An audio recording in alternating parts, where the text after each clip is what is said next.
More spins, more wins, more fun.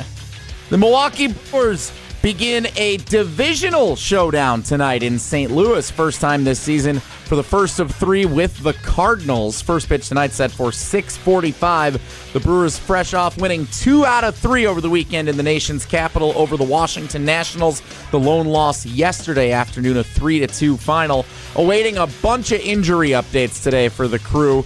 We'll get the latest from Dom Cotroneo, host of Brewers Extra Innings on the home of the Brewers, 620 WTMJ in Milwaukee. He's scheduled to appear coming up at 10:15 this morning on Wilde and Tausch here on 100.5 ESPN of the ESPN Madison YouTube channel. The Brewers 18-15 entering play today. That's 3 games over 500, tied for 4th place with the Pirates in the NL Central. Man, that division's good. Plus the latest from over the weekend at Packers Rookie Orientation Minicamp. That's coming up on Wilde and Tausch. Metro Kia of Madison, Madison's trusted Kia dealer. Stop into Metro Kia on the east side of Madison or metrokiaofmadison.com. 3-time.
It is the Monday edition.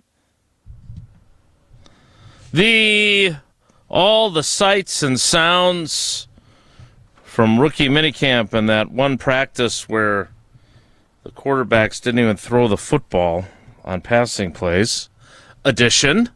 I did not watch the Kentucky Derby. Did I miss anything?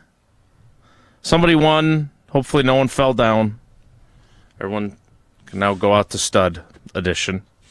And it's finally scheduled to occur. I won't believe it until he is standing at the podium in the brand spanking new, formerly known as the team meeting room, now known as the Lambeau Field Media Auditorium. Jonathan Gannon, pew, pew, pew, pew, scheduled to speak to reporters at 12:30 Central Daylight Time today edition of Wilde and Tausch on 94.5 ESPN Milwaukee, 100.5 ESPN Madison, 1430 ESPN Beaver Dam, ESPNWisconsin.com, the ESPN app, your Alexa smart speaker, streaming live video, Twitter, Facebook, YouTube, and, of course, everything you need on the amazing, stupendous, fantastic, incredible, potentially broadcasting from the back of a pickup truck at some point, ESPN Wisconsin app, which not only is free and customizable, but can be found both in the Apple and Android app stores. I'm Jason Wilde in Green Bay. Jesse Nelson is in the Everlight Solar ESPN Madison studios. And from those same Everlight Solar ESPN Madison studios, tell me that T-shirt says Daytona, another losing experience.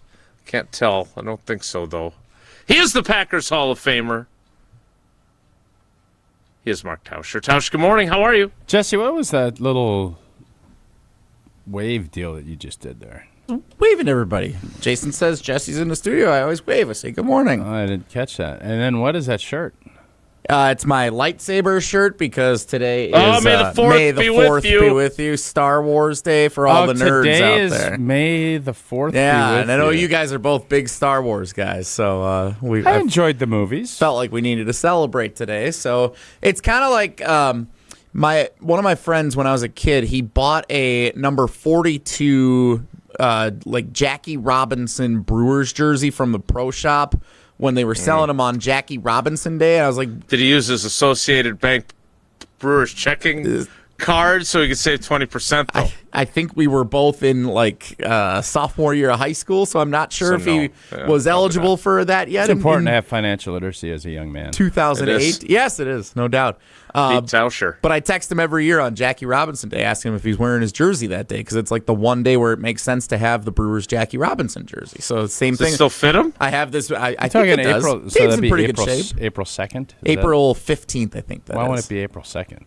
Because it's the day that he 4-2. debuted in the majors. 4-2 would be better than 4-1-5. I will propose that to Major League Baseball. But point being, Who do you go through to do that? I don't know. No, you Buzz said Selig. you said you're going to Homer can propose it. put you in touch. Manfred. Oh, okay. Start at the top. All right. If you have a Star Wars polo, like today's the day you have to wear it because it's this one day on the calendar that it's a Star Wars day. So if you have something, you got to do it. So that's what I'm doing today. Star Wars. So I know we've covered this ground previously. Is it? Do you believe it to be worth my effort to try and catch up on all these films that have occurred, or can I just continue to be? That's not your deal. The person who's never seen the Star Wars movies. Yeah. I think you're good. No. We know better than to try Just and like get I don't you to think you catch need up on anything. I don't think you need a smoker. I don't think you probably need to watch Star Wars. Yeah, I think I got a buyer on Facebook Marketplace, so I'm excited about that. How much you selling that snowblower for? Because I am interested. Well, we multiple people interested here. Yeah, you need to sell your snowblower too. That thing is. No, it's time. I think I learned from the 26 inches of snow that I shoveled that I need to learn how to use it. Jesse, and I have a good friend who listens to the show who's going to help me learn. Over under 1.5 uses next winter. Under. Yeah, for sure. Well, I hope so. I hope that means we get barely any snow. Why would you not want snow? It's part of the ecosystem. We need snow.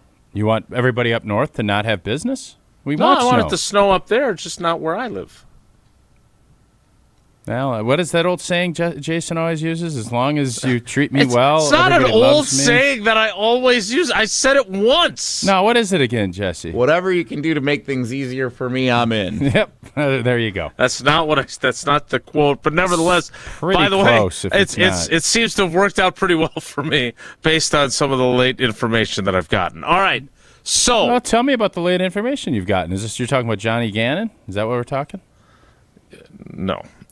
So, did you enjoy the Kentucky Derby yesterday? Did you get all dressed up for a party? No, I didn't get to watch it.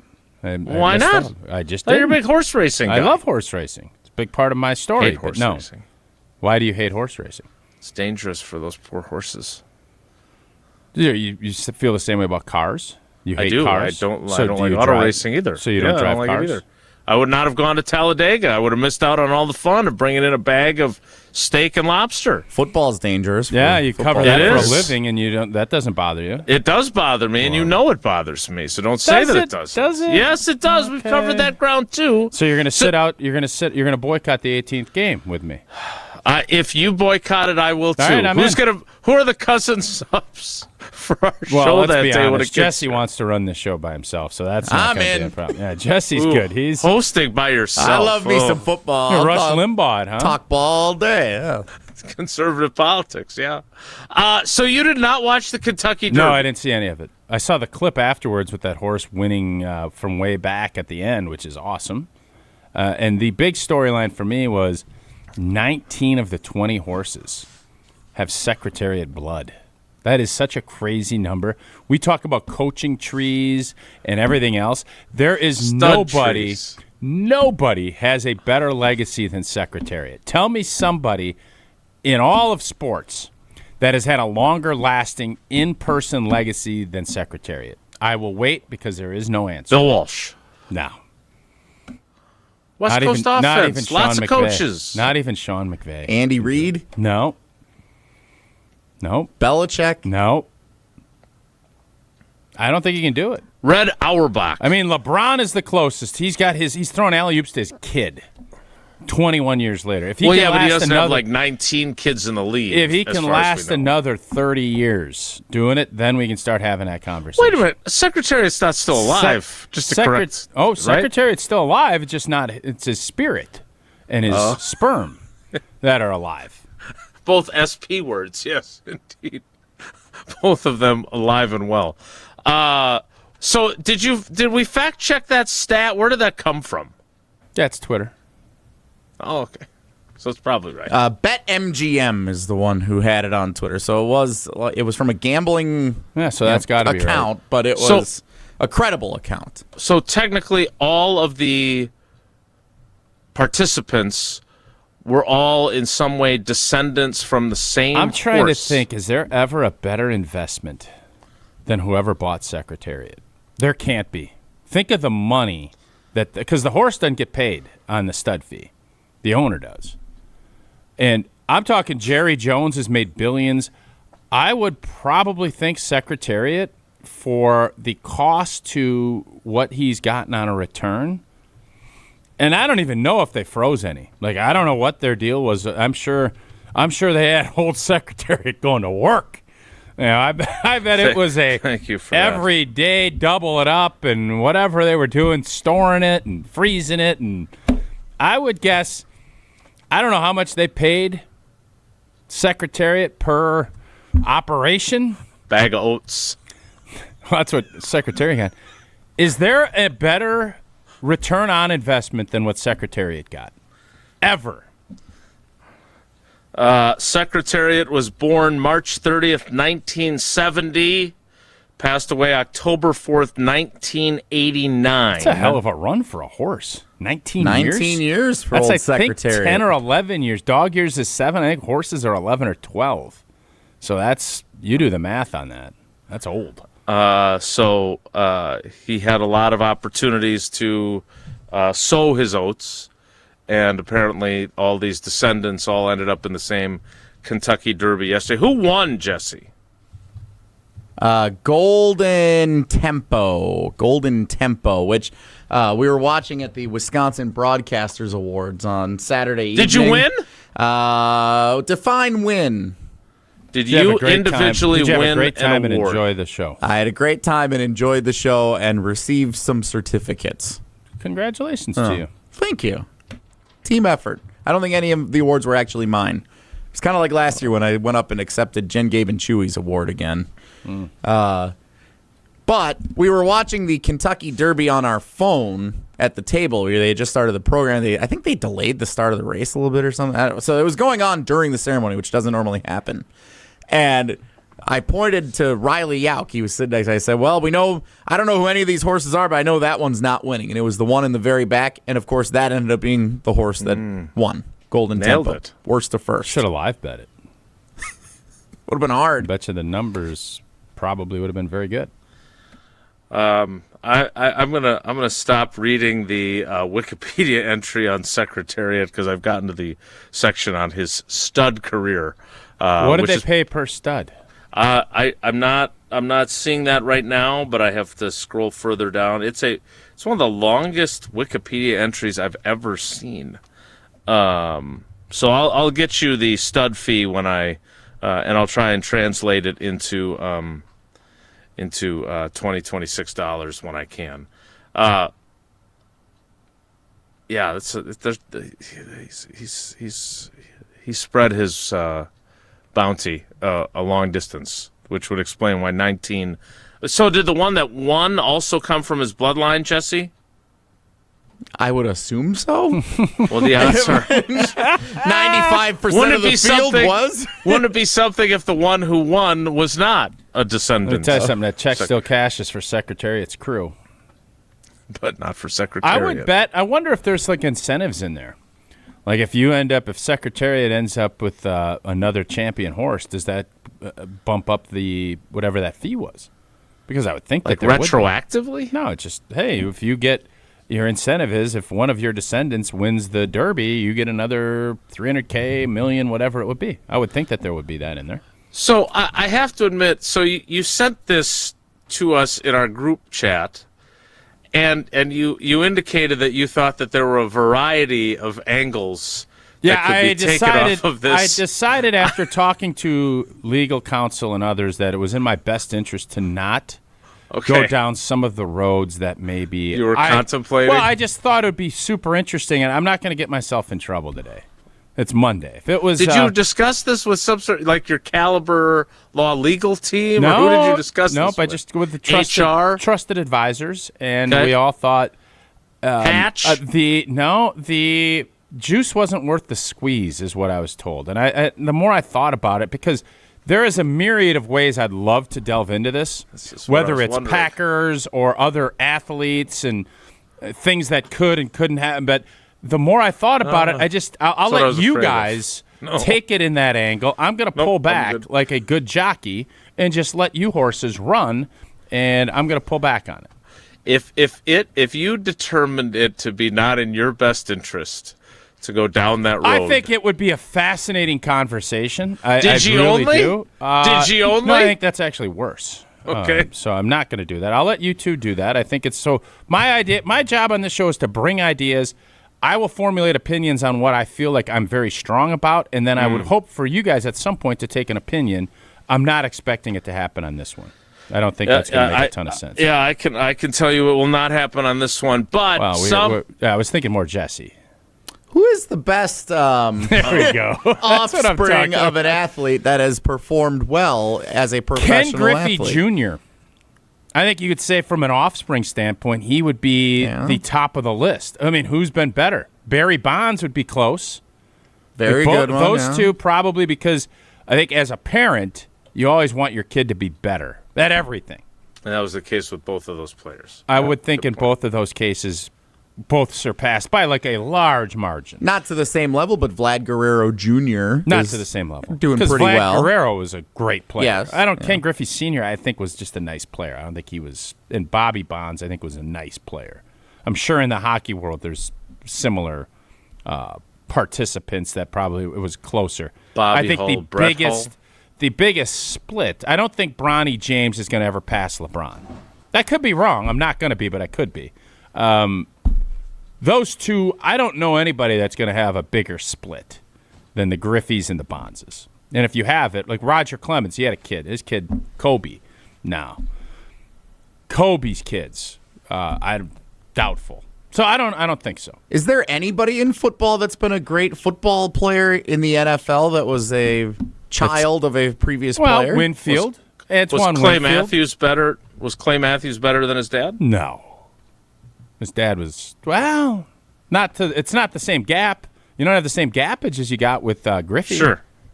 Now, right now we're looking at, there's been plenty of pro athletes that, I'd say Peyton over Arch, or what's his name? Is it Archie? Yeah, Peyton's got to be the Peyton best over one. Archie, probably. Yeah. Right?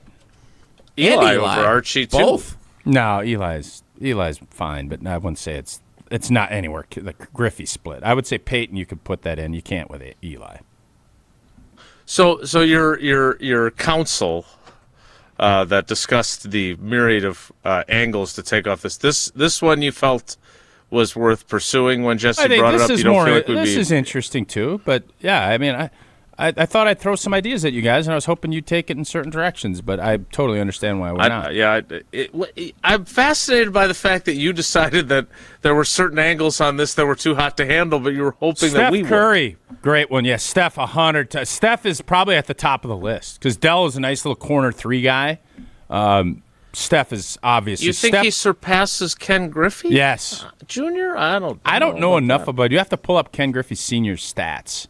And if we ever did that card game again, which we haven't, that would be one of those that we could look at. Noted. Yeah.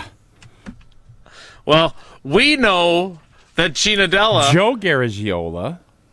What was his dad's name? Dale Garagiola? I think it was his brother named Dom. Speaking of which, Dom Cotroneo is scheduled to appear later in the program after Tausch tells us about Gina Della, not about Alex Della, the rest of the Dellas. Austin Della, although they're great offspring too.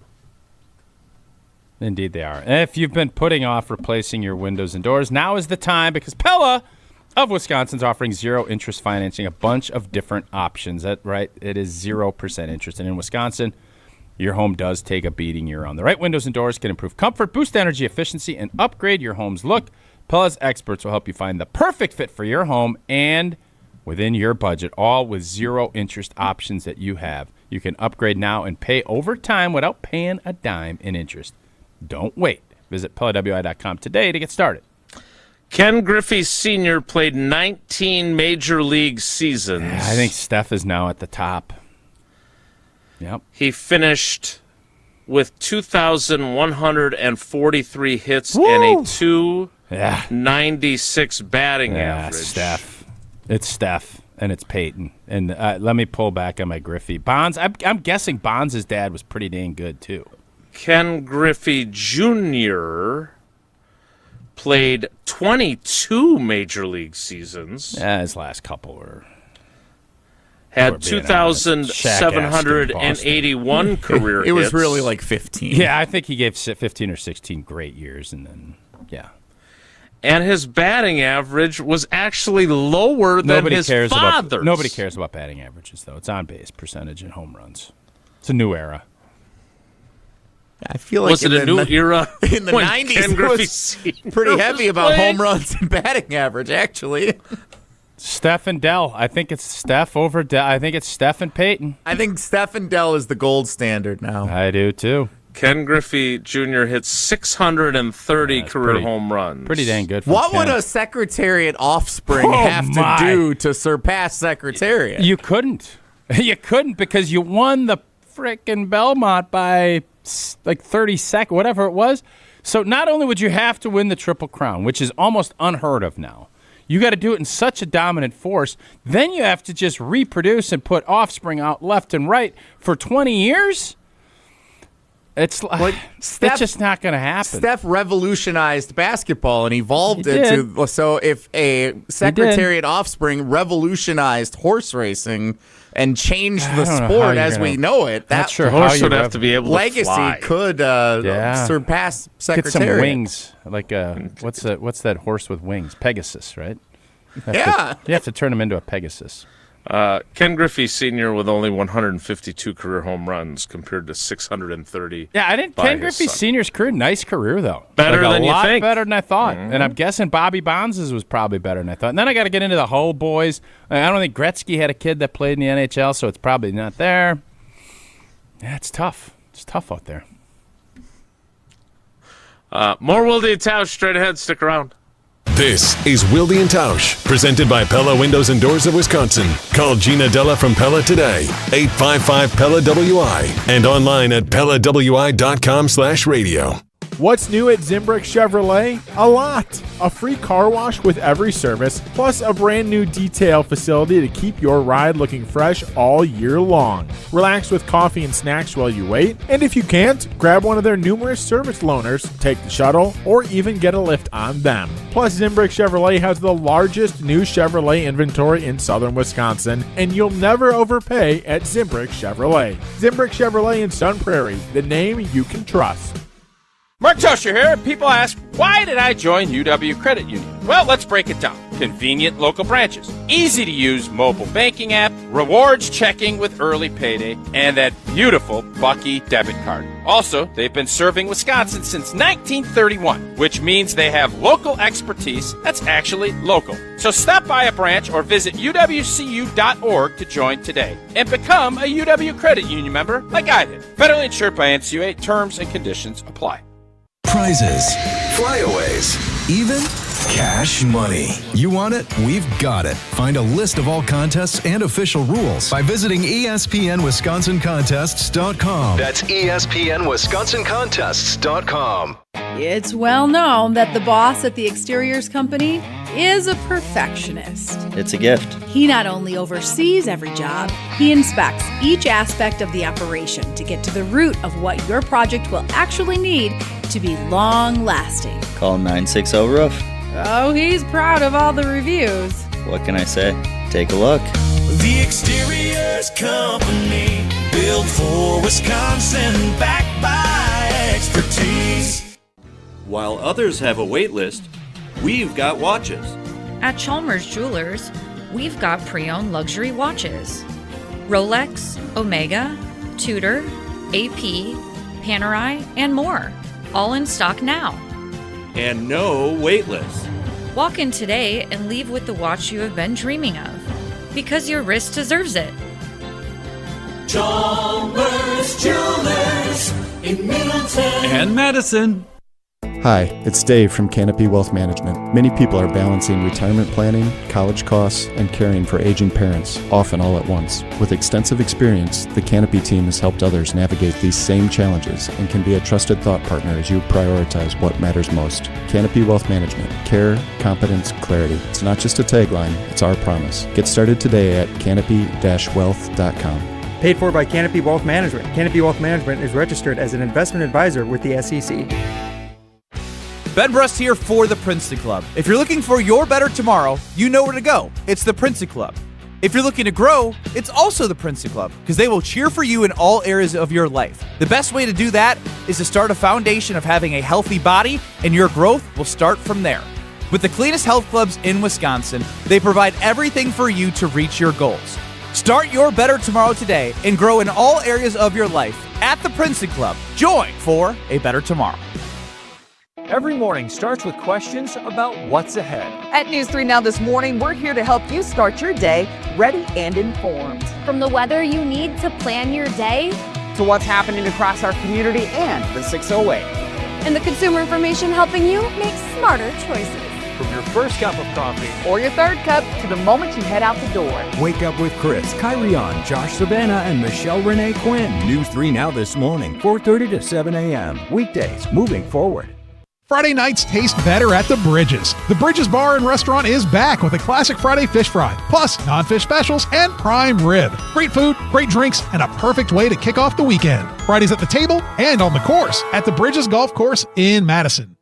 We're on the Packers. This team is going to be better than what they were last year. Because we're on Wisconsin Sports. You may have Jaden Reed, Christian Watson, and Tucker Kraft all together for the first time since 2024. You're listening to 100.5 ESPN.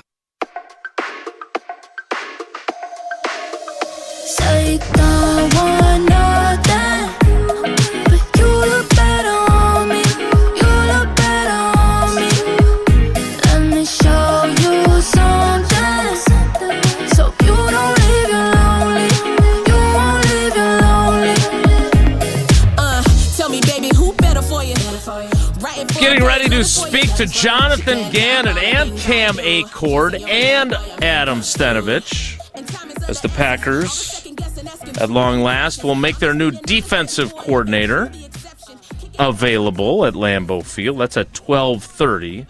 So I'll be sprinting out of here. My goal would be that we get to Rich Eisen on time today, meaning I can get right into my car and depart. That's always the goal, Jason. That is well, I'm more focused on it today than I have been perhaps in previous instances. So I will do my best to make that occur. The Packers did have their rookie camp, and Matt LaFleur, I'm finding now, Tausch, I don't know, I know you're not a Facebook guy, but I have been posting my stories on Channel 3000 and my hits from the newscast there, and there were a lot of, and again, it does seem to be kind of a negative place, generally speaking, from what I can gather. But a lot of people that think Matt LaFleur is soft for the way he's now running the rookie orientation camp, as Mike McCarthy called it, and he should go back to calling it that. He called it onboarding when we talked to him on Friday after practice. But the thing that I could not get over, and I mentioned it in real time while I was at practice, when they would run a pass play, the quarterback didn't even throw the ball. Does that seem a bridge too far for the operation of a camp when you are teaching your new young rookie players the NFL ropes? Yep. Ridiculous. So and Matt LaFleur said that, they had adapt or die. He dropped that reference. What's so funny? Not just. I just thought that was just. You throw to Tausch for his, NFL insight, former player, Packers Hall of Famer. Seems kind of. Yep. Yeah. That's it. Yes. You asked a close-ended question. I'm going to give you. The answer was that a bridge too far? And the answer is yup. Yeah, I mean, you should be able to throw the ball. Like I was all in on this, not throwing these guys out in the middle of the ocean and say, all right, guys, swim back. Like I didn't think that. I think that's a bridge or a boat or whatever too far out into the ocean. There's a happy medium. Like, you're playing football. And you don't want to overwhelm guys, but you also don't want to underwhelm them. Just whelm them. It shouldn't be hard. Like, you can run a play, you can do some stuff, and see where these guys are at, especially this is a tryout camp for a lot of these guys. So I didn't realize to the point they're not even playing flag football. Like, you can run a route, throw the ball, and see if the corner's got good coverage. Like, this is, yeah, it's a bridge too far. Since you want me to expound on it, Jesse, I'll expound on it and say, yeah, it's a bridge too blank and far. So it was a jog through speed. May the fourth be with you, and also with you. The jog through speed, they held a separate workout where they apparently went harder than that with the tryout guys, so they would have some modicum of an opportunity to show whatever they were hoping to show. Clearly, Chase Claypool did not show enough to pique the Packers' interest. They should have signed him and tried to trade him to the Bears. And if you get a fifth-round pick this time, that'd be pretty good. They did not sign him, but I didn't see much risk in signing him. I mean, you're not committing anything to him. I'm sure it would have been a minimum salary deal with no signing bonus. Here's a guy who's been out of football for 2 years, and they apparently did not find themselves interested enough to do that. But he's a big dude. He inadvertently came into the locker room a couple times when we were in there, and you're not allowed to talk to the tryout guys, so we did not get to have a discussion with him. But he looks more like a tight end than a wide receiver. Why couldn't you talk to the tryout guys? They're off limits. But why? Because they're not members of the Green Bay Packers. But they're in the locker room. Well, he was the only one who made the mistake of coming through there. Maybe he was hoping we would talk to him. Yeah, you should have. He could have given you his case. Absolutely. 6'4", 230. He looks like a tight end. I mean, he's a big dude. We need tight ends. Maybe that's what he should go to. That was one of my other thoughts was, well, maybe you could convert him to a tight end if he wants to be in the league badly enough.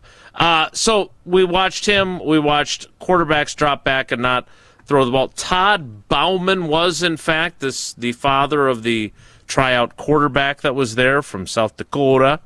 He did not get an offer either. There used to be a Bauman that sold us farm gear.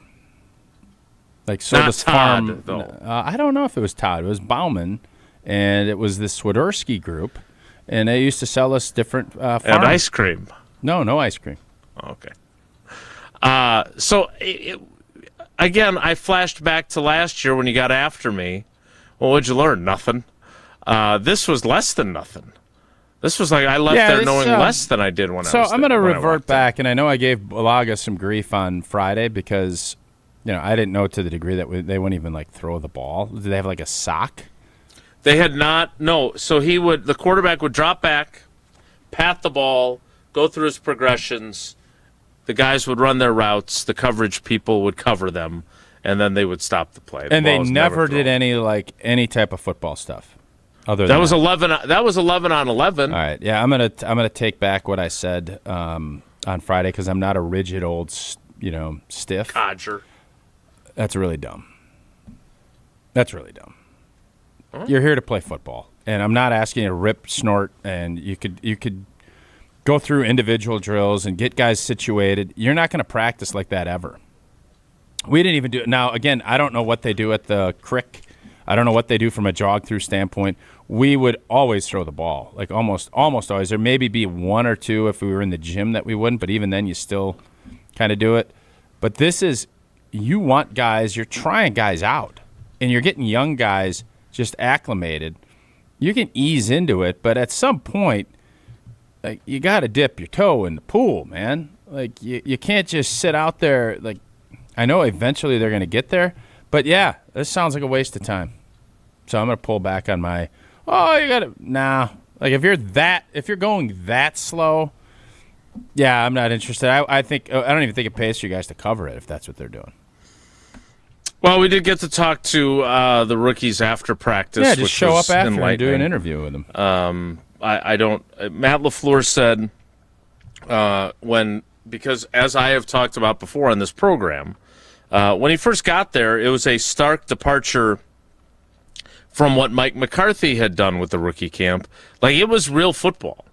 Like, no, there was no tackling, but they went like it looked like an OTA practice with a bunch of guys that didn't necessarily know the playbook, but they were still trying to go 1,000 miles an hour and show what they were capable of. And LaFleur said that they had a few guys who went through drills back then and they were puking their guts out. Well, okay. Get them an IV or get them some water so they can rehydrate. But he decided that they had to adapt, and it's gotten less and less strenuous ever since. I don't know where the happy medium is, but this felt like an overcorrection to me.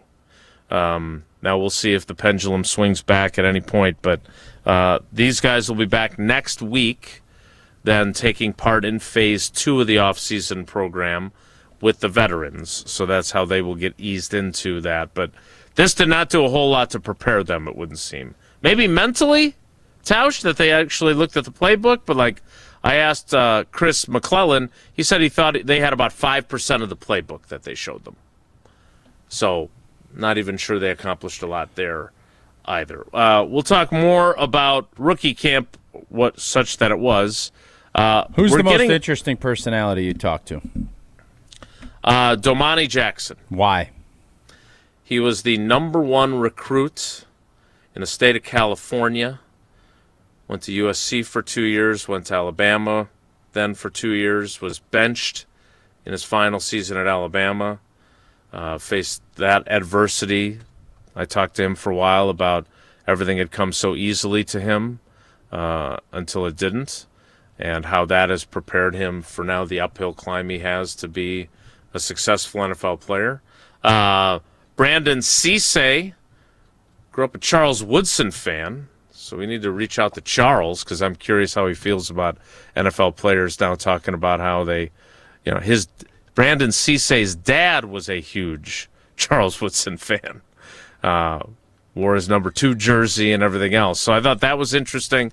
Lots of other interesting stories, including Trey Smack, who we had a good conversation with afterward about his kicking prospects. We'll get into that coming up after Tausch gets into our great partnership with American Family Insurance. Indeed, just like a great team needs great protection, so does your family. I've spent my career up on the offensive line, and trust me, when you know you're protected, you can play a whole lot freer. That's what American Family Insurance is all about. With the right home and auto coverage, they'll help protect what you've worked hard for and the dreams you're building for the future. That way you can focus on your family and not the what-ifs.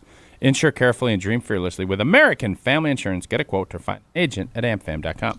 So I want you to hear how Matt LaFleur explained the thought process behind the approach that they took. I also want you to hear him because I want to get into this idea of this whole year 1 approach to the offense. I got quite the word salad that I don't think I have an understanding of still what it means. I'm hoping maybe Steno, who occasionally has some looser lips, might share some insight into that later today. We'll hear all that and more next. It's Wilde and Tausch. We're on the Badgers. This Badgers team is going to go as far as Colton Joseph takes them. Because we're on Wisconsin Sports. When he is at the top of his game, this offense could be awesome. You're listening to 100.5 ESPN.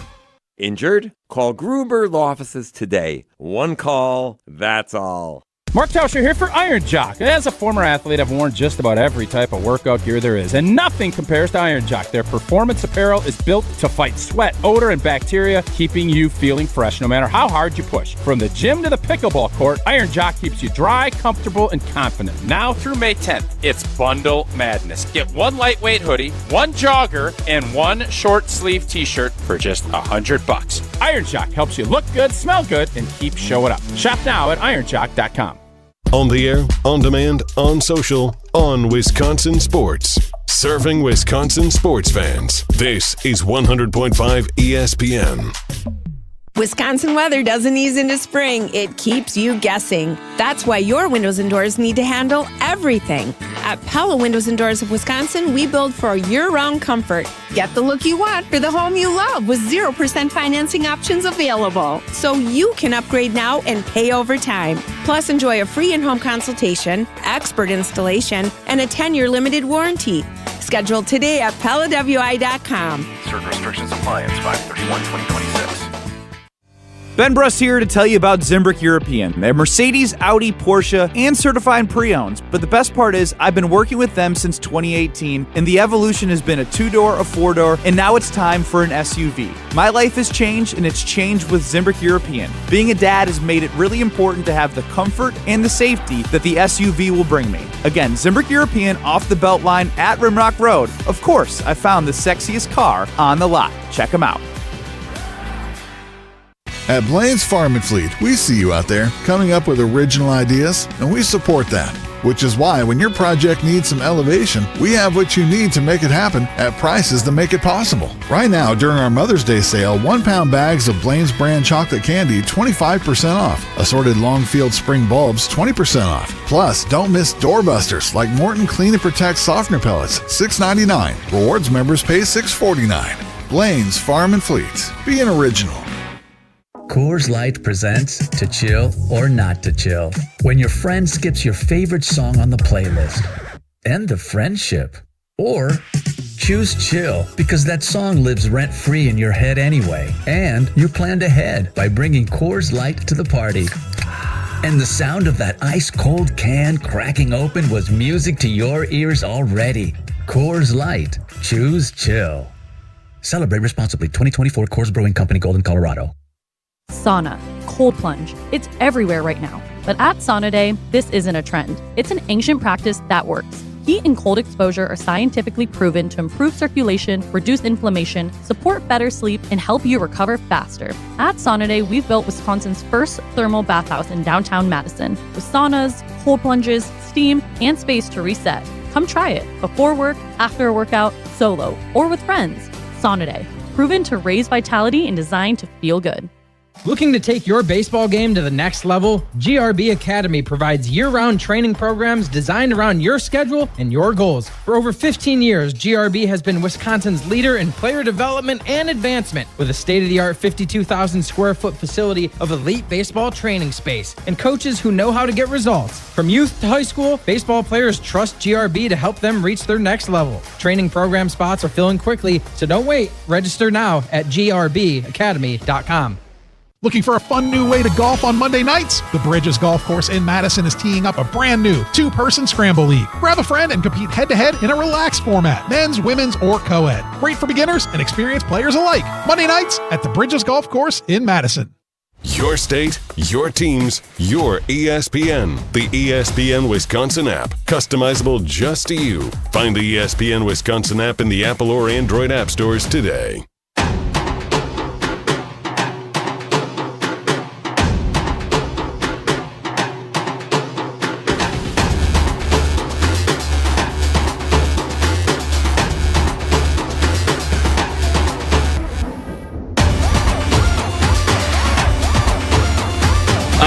Of additions to the offspring discussion from the NFL. I'm not sure how we missed this one, but Patrick Mahomes. That's a pretty big obviously. Split. Yeah, that's in the major leagues. Yeah. we really nailed that one. Also another Patrick Surtain. I don't know. Who's his dad? I don't know. played in the majors as well, I believe. His dad was Pat Surtain. Well, how am I supposed to know that? Is Pat Surtain a junior? I think he's the second. Yeah, Pat Surtain. Okay, how am I supposed second. to know that? I'm not breaking down Pat Surtain videos. Did you think we were talking about Pat Surtain Sr. and that his father was in the NFL? I'm sorry, but Jesse, not everybody's a junior. Pat Surtain, his dad could be Tom Surtain, as far as we know. And then I'm thinking, well, who the hell's Tom Surtain? What did he play? Apparently no one. So, I apologize because you didn't say Pat Surtain Jr., did you? No, I didn't say we did not specify Mahomes. Pat Surtain Jr. But Mahomes' dad isn't Patrick, is it? No. Plus, he's been in the news a bunch for stuff. He has. Also true. I'm sorry. Did I miss some stories about Pat Surtain Sr.? Because if I did, I apologize. I guess I thought as a purveyor of 80s baseball. Is Steph Curry, is Seth Curry, Steph's dad is not Seth Jr. or Seth Sr., right? It's Dell, which, by the way, great name. Dell. You get what I'm saying here, Jesse? It's not, everybody's not a junior. No, but Pat Surtain is one of the more commonly. He's a very good NFL player. Really nice player. He's in the running for Defensive Player of the Year year after year. Nice player. And how am I supposed to know his knows dad? You're a football guy, right? I am a football I would guy. think that you would know that Pat Surtain II, who's currently playing for the Broncos, is the son of longtime NFL corner Patrick Surtain, who played when you were playing. Yeah, he played for the Dolphins. You should know him. Yeah, he's a Dolphin, but I don't remember his name as Pat. I just remember Surtain. I was certain of that. So Matt LaFleur explained why he was taking this approach to the rookie orientation. What's Matt LaFleur's dad's name? Is it Matt? Whoa, Nelly! No, it's Denny. Denny Surtain. Oh, interesting. No! Oh, Denny LaFleur. Oh, oui. I'd say growing up, my favorite corner in the NFL was Denny Surtain. Here's Matt Dennis LaFleur. Smith was a great save of the Orange Crush, that defense that was much maligned with John Elway. I think the Orange Crush was really good before John Elway. I think that's when they were known as the Orange Carl Crush. Mecklenburg, Steve Atwater. Now you're trying to get me to rename all these old football players in the 80s. I don't know why you wanted this, but if you do, I can go. I was simply adding to the list of players that were I'm the sorry, offspring. there is nobody. No offense to Patrick Surtain, who is a really Randy nice player. Gradishar. There ain't anybody that ever's going to do this game and bring up Patrick Surtain, unless it's somebody related to Patrick Surtain. They're just not. There's too many well-known. What game? The game of father-son combos that have had good careers in pro sports? Because I think the Surtains would be pretty high on that list, actually. No, it's the who's got the biggest split is what we've been doing. And when you bring up Mahomes, that's a pretty dang big split. I don't know what Mahomes' dad did with the Blue Jays. I don't know his stat line. But we kind of said Manning and Curry are the gold standards, and you're bringing up Surtain like some clown from the 60s, man. Like it's just different. We don't know. Nobody's thinking about that. Except whoever tweeted to us. The Orange Crush with Randy Gradishar. Steve Atwater. No. Atwater was part of the Orange Crush. He was not. No, he played in the Super Bowl. They against called the Packers. it. They called it the Orange Crush. Oh, the Orange Crush. If you're a was good the defense, let me tell you something. If you're a good defense in Denver, they're going to call you the Orange Crush. It's just different versions. Is the defense for the Vikings then now with if they're ever Brian good Flores, again, it'll be the purple people eaters. Yes, that's how this works. No, that's not how this works. Let's go watch the Pittsburgh Steelers have a dominant defense under Mike. They're going to call it the Iron Curtain or the Steel Curtain, whatever it's going to be. If they call it the Iron Curtain, I might be more interested. The Orange Crush defense was a 3-4 defense of the Denver Broncos Jason, during the that's late 3 down and 4 1970s outside. and early 80s. So you know what a 3 down is when you're talking to Gannon today. Here is Matt LaFleur discussing why he took the approach that he did to the rookie camp. You did do some 11-on-11 back in the beginning when you would have this. So why did you think you needed to adapt away from that the last couple of years? I don't think it you necessarily, the juice isn't worth the squeeze in regards to putting people in position, maybe in harm's way. These guys don't even know how to practice yet. They're learning the playbook. There's a lot going on. I mean, they're drinking water out of a fire hose basically all day. They had to listen to a bunch of different people talk to them. They had to sit through guys like Jason Wallers telling him his spiel, and it's painstaking, but it's definitely a necessary part of the process. No, but I thought it was good. These guys are getting a lot of information. They're learning the people. So I just think it's more, like I said before, an onboarding process that hopefully relieves a little bit of anxiety when they come back here and all the vets are here. Convincing? Sure. It's what he thinks. And, the juice being worth the squeeze, is it worth it if Cisse gets hurt because his head's swimming? No, it's not. So yeah.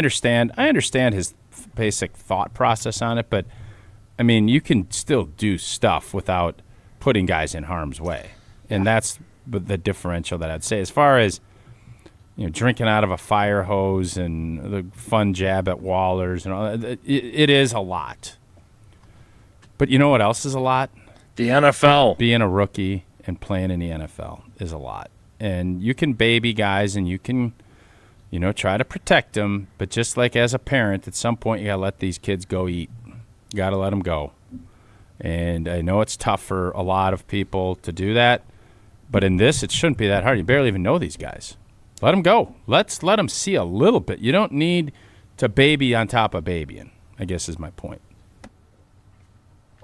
Let the quarterback throw the football.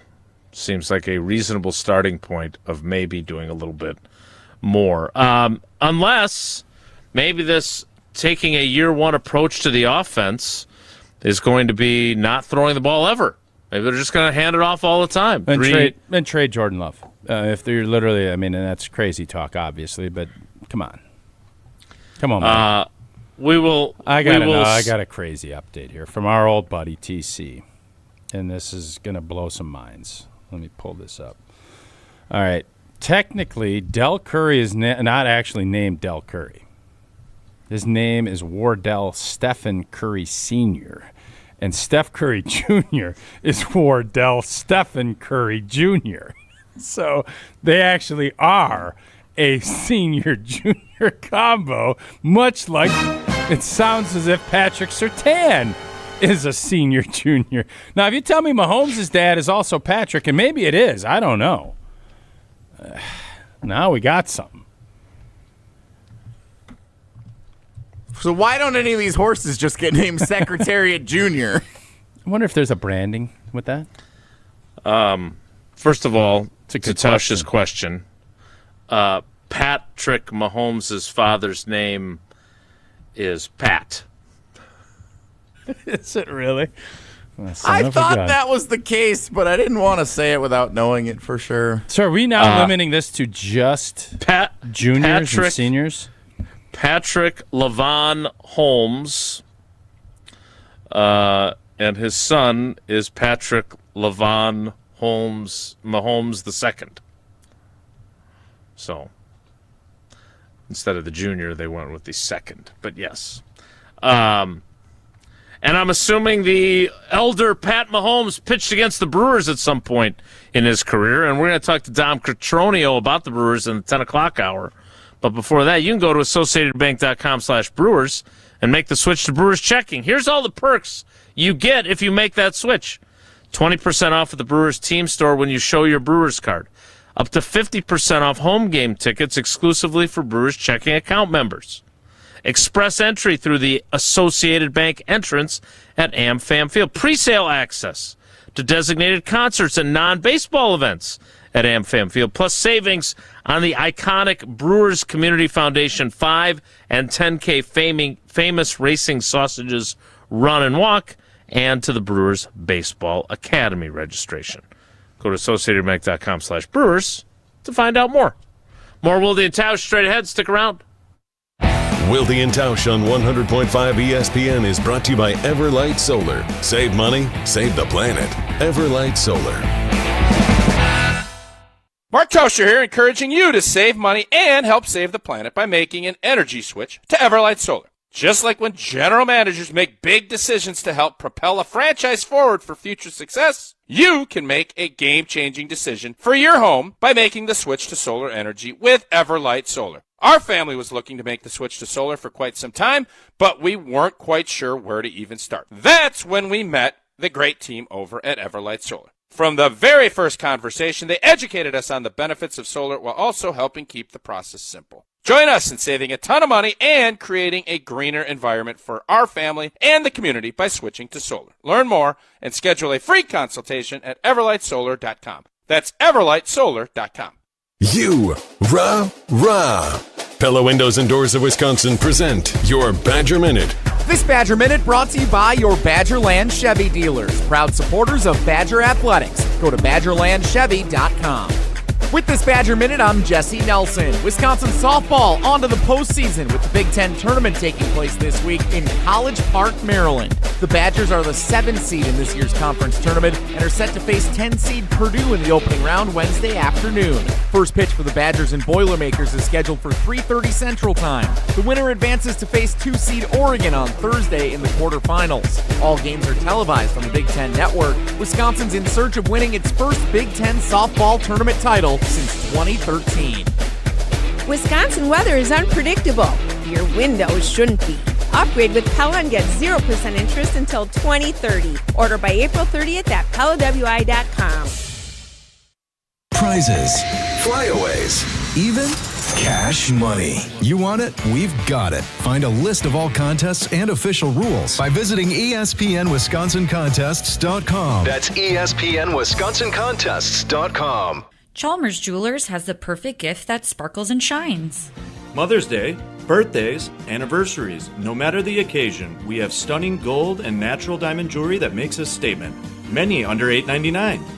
Elegant, timeless, and surprisingly affordable.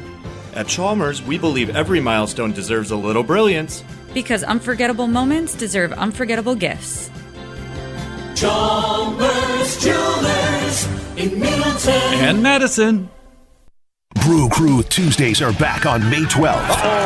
Curio sends it deep to left, and there she goes! Catch the Brewers on local TV as they play the San Diego Padres. Yelich launches one deep right center field. Forget about it. Oh my goodness, third deck. Brew Crew Tuesdays are presented by Construction Business Group. Tune in May 12th at 6:40 on WISC TV in Madison, or check your local listings to watch the game. Life's better with Drive My Way from American Family Insurance, because we know it's more than just a car. It's your escape pod, your adventure mobile, your memory maker.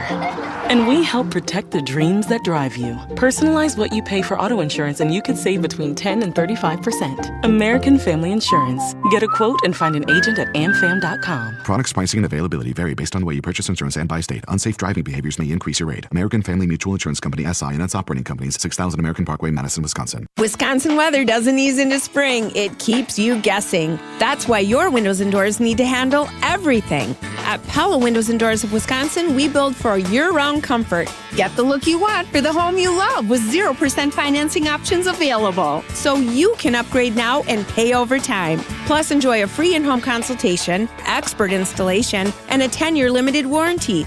Schedule today at PellaWI.com. Certain restrictions apply. It's 5/31/2026. We're on the Badgers. This Badgers team is going to go as far as Colton Joseph takes them. Because we're on Wisconsin sports. When he is at the top of his game, this offense could be awesome. You're listening to 100.5 ESPN.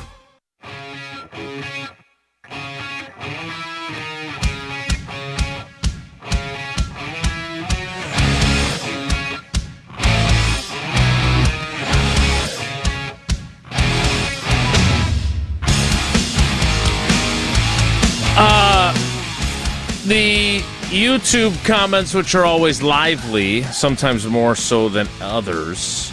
I don't want to speak for fans, but I think I can speak for Tausch and I.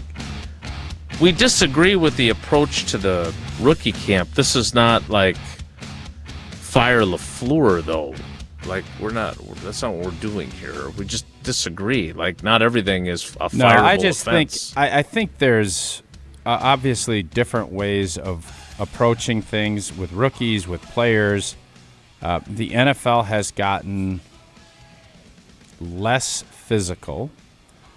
Practices, I mean, I bring up the padded practices all the time because it's just absurd that it's 12 or 13 when we did 53. And it was only, I don't know when they really made the switch. It was 15 years ago that they started kind of implementing it. It's going to get more. It's going to get more and more where it's less. And that's the way this is going to be. And keeping guys healthy and actually not wearing people out is a smart thing. I'm not going to argue that. But the bottom line is football is going to always be football. And it is inherently, there are going to be things that happen. Guys are going to get tangled up. Stuff is going to happen. And you hope that you limit the chances of that. But at some point, like, you got to go. And this weekend, I don't really care like how hard they're going. I don't need them. I always thought we went way too hard without pads. Like, it was always, especially you get Brady Papinga and Aaron Campman just burying their heads in your chest with no pads. It was like, ugh. You know, all right, this is what it's going to be. You can pout about it. You can do something about it. And I never thought it made a ton of sense. It should be about moving your feet. It should be getting a sweat. It's about getting your job done. It's about understanding what the defense is doing. Like, there's other ways of doing it, and that's what I was anticipating when you were talking about this less physical version of what the minicamp. I don't think these rookies need to go through what Cliffy and I and Niall Diggs and Bubba and the crew did in 2000. We don't need to go. Like, I don't need you to be so blank and exhausted that you can't. You're in bed by you're getting the blue hair special over at the Motor Lodge, and you go to bed and you fall asleep at 6 p.m. Like, you don't need to do all that. But there's a happy medium. You can throw the football. You can go tap a guy off and not, where you're going to. There's not. You don't need to do it, but you can show that you know where you're going and that they can see it.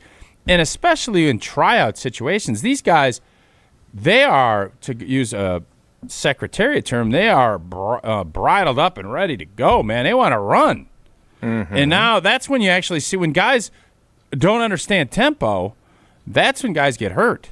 So it isn't a big deal.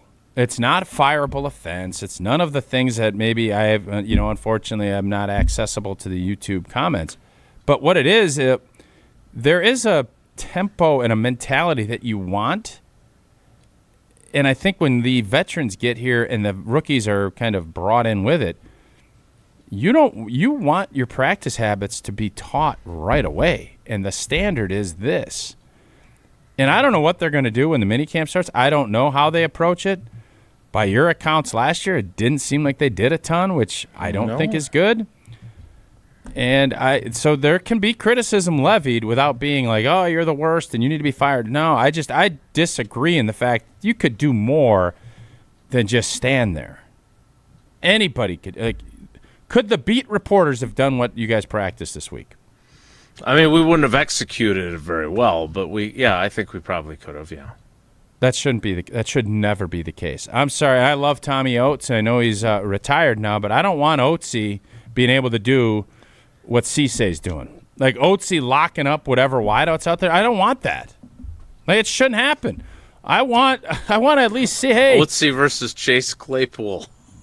Like, that's not what we're looking for. I'm not looking for Wilde to try and block what's his face? Deny Dennis Sutton. No, McClellan. Like, I'm not interested. You'd be an inside guy. You're too short-armed and don't move well enough. You'd be an inside guy.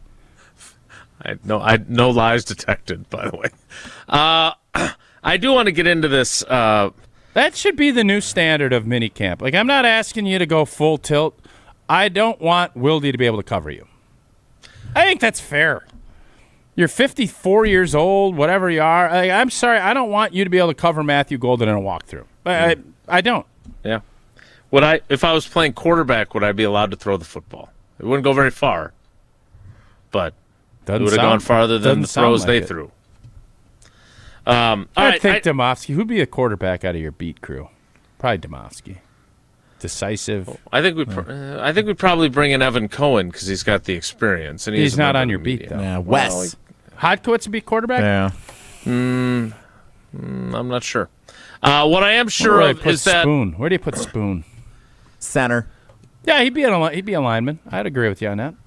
Yep. Sees the whole field, make all the protection adjustments. Yep. Now my mind is spinning with the idea of all these different reporters running around. The bottom line is field. we shouldn't be having this conversation. No. That's why I brought this up. That's fair on a number of levels. I don't want Hubes running around and he actually was an offensive lineman. I would think UW Whitewater. He's lost a lot of weight. He looks good. Cisse should be able to intercept any routes that Hubes is running. Like he should. Doesn't matter if he doesn't even know the right route. Doesn't throw the ball. Domovsky's a wideout. No, I think he's a quarterback. He's a decisive guy. He makes decisions. You know, he's right, but he makes decisions. He's bold. Well, it's very important that you make the right decision if you've been injured in an accident, and that is to make the call to Gruber Law Offices. Or, right now, I'm on gruber-law.com. You don't even have to make the call. You can just fill out their form right there on the homepage. Your name, your phone number, your email address, tell them what happened, submit the message, and they'll reach out to you. Start the process. Go to gruber-law.com or make the call. One call, that's all. 414-276-6666. 414-276-6666. Gruber Law Offices. One call, that's all. We'll make a call to Dom Cotroneo coming up, but I do want to talk about the Packers' year one approach and the word salad answer I got from Matt LaFleur. We'll do that next when the 10 o'clock hour starts in 2 minutes. It's Wilde and Tausch. Don't go anywhere. Another hour of Wilde and Tausch, presented by Pella Windows and Doors of Wisconsin, is coming up next on ESPN Wisconsin and the ESPN Wisconsin app.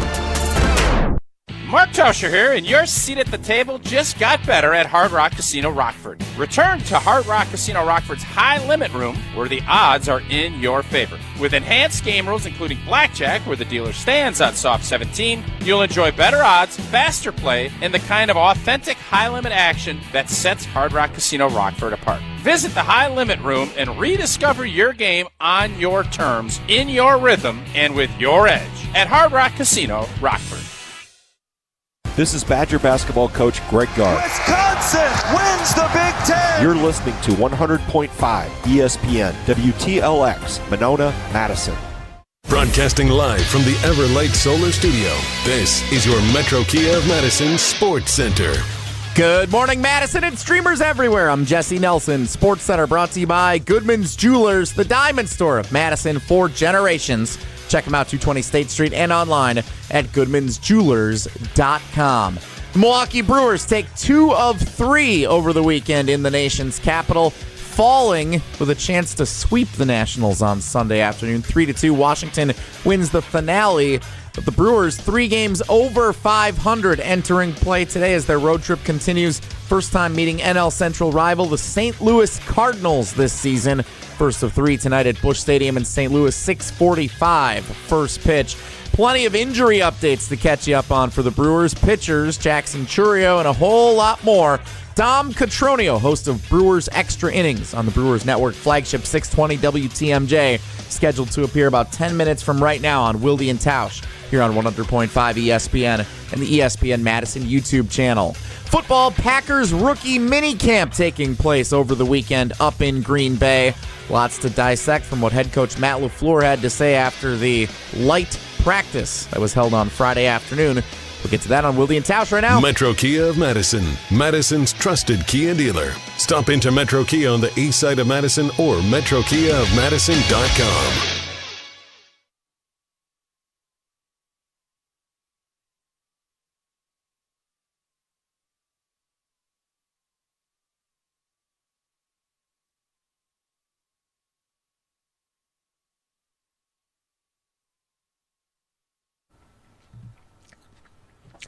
The 10 o'clock hour of Wilde and Tausch begins now. We'll shift gears to Brewers and talk to our buddy Dom Cotroneo about where things stand with the crew coming up. But I did ask Matt LaFleur a follow-up from his time in Arizona when we heard him say that they were taking a year one approach to the offense. And I wanted to know what exactly that meant, because I don't think he's really explained it. Well, guess what? I still don't think he's explained it. Here's that exchange. You told the guys in Arizona that the strip it down like to year one concept. How is that going to be different for the guys in phase 2 and phase 3 then when they get here? I know you've got them in the classroom now. Well, I think you try to do that every year, right? You don't assume anything. You go back to the foundation and making sure that guys are on all the little details, because I do think that's typically what separates good from great in this league is your ability to know the why behind every call and just the little details that tend to separate people. Are there things that you used to do in this offense that you want to get back to doing again that you feel you've gotten away from? Not necessarily. I think, football is constantly evolving, and it's funny because, just like even last season, there were some things that we started to incorporate that we hadn't done in a couple of years. So I think it's just the natural evolution of football, and you got to try to find ways to adapt. Tausch, do you have a clearer picture of what exactly year one approach means? Good job jumping in and getting your follow-up. You didn't let Great follow-up. The rest of the beat crew beat you to the punch, which is good. Didn't get any answer, though. I told you it's about the answer, not the question. I don't think I got anything there. You did not. No, it was as you put it, as a word salad. I don't know what exactly. Because your follow-up was really good. I was thinking, are you going to get back to some of your more outside zone and marrying up the play action that matches with the running play? Yeah. And, does that mean Josh Jacobs is going to have to do more stuff from, not gun and the duo stuff, the things we've talked about? Yeah. And I know Matt LaFleur said it doesn't matter, which I don't believe that it does matter. I can tell you for a fact it matters if you're running play action from under center compared to, you can ask any defensive player and any coordinator in the books, make it sound like a run. Sell it.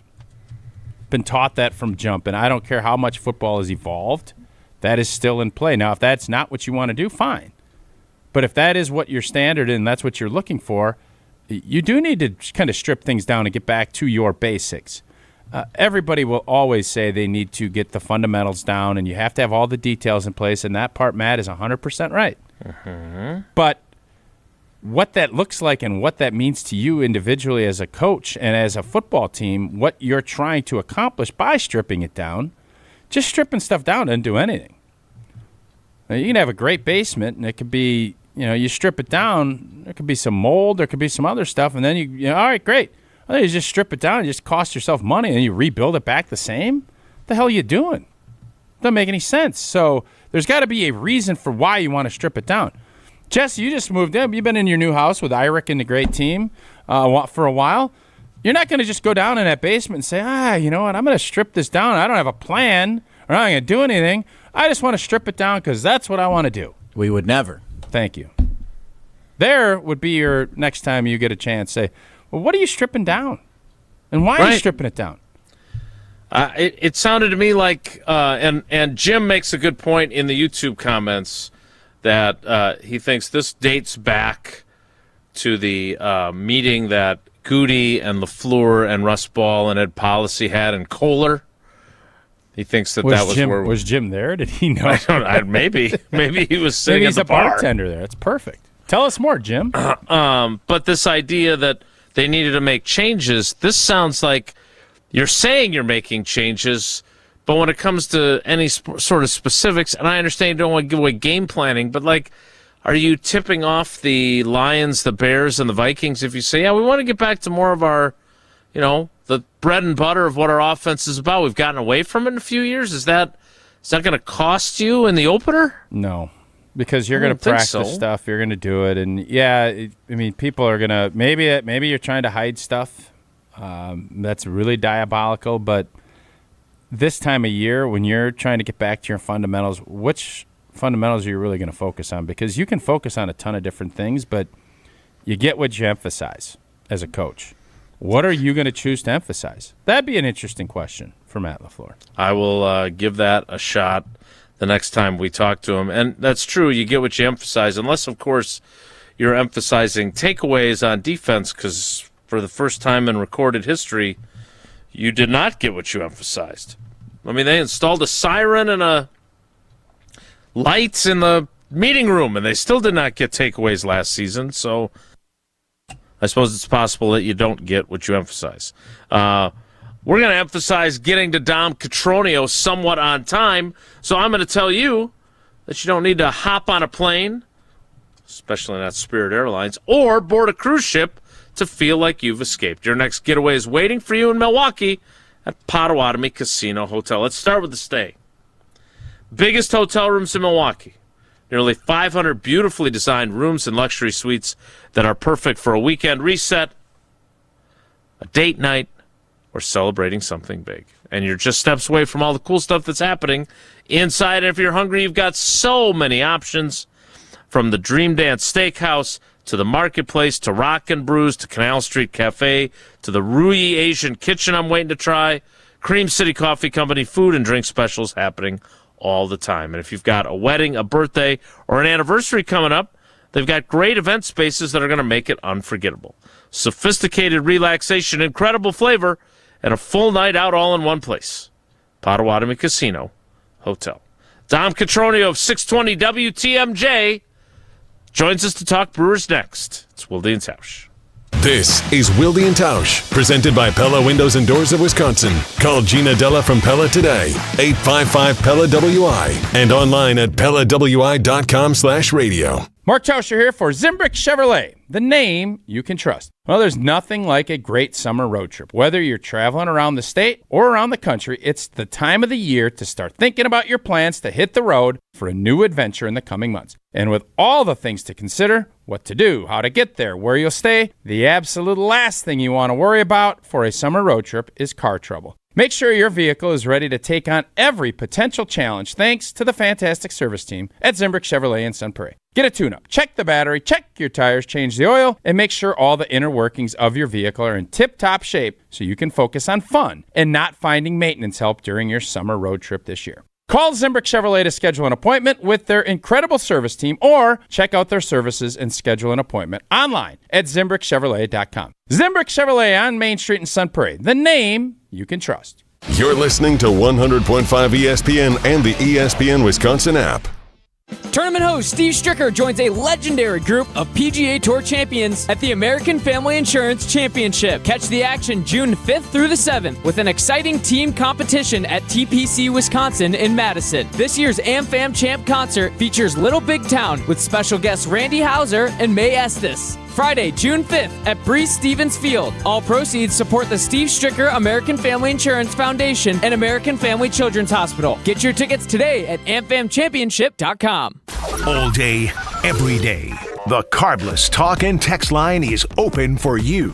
844-770-3776. The Cardless Talk and Text line. This is more. Beautiful day for Brewers baseball. Brats in one hand, your Brewers checking card from Associated Bank is in the other. And with a tap, it's 20% off gear at the Brewers team store. An express entry so you can tailgate longer. And up to 50% off home game tickets. All that power, all for the crew. Only with Brewers checking from Associated Bank. Join the crew at AssociatedBank.com/Brewers. Member FDIC. Vortex Golf makes rangefinders for serious golfers who need an accurate number every time. With 3 options, the Blade, Blade Slope, and Anarch, there's a Vortex rangefinder that fits your game. Crystal clear optics and features like image stabilization keep you steady in big moments. Plus, every Vortex Golf product is backed by a no-questions-asked lifetime warranty. If you're looking for an accurate number every time, Vortex Golf belongs on your bag. Grab yours and everything you need for golf season in Wisconsin at Shields.com. Every event tells a story, from the first impression to the final moments. Have someone guide your guests through every chapter the way you want the story told. Hi, it's Jeffrey from Celebrations Entertainment. With a strong presence, great voices, and an award-winning team, trust us to guide, direct, and inform your guests through all the different chapters of the day. For fun, memorable entertainment for any event, please visit us at celebrationsentertainment.com. That's celebrationsentertainment.com. Breaking news on ESPN Madison is presented by Metro Ford and Metro Kia of Madison. Find the Metro family of auto dealers online or see them in person on the east side of Madison today.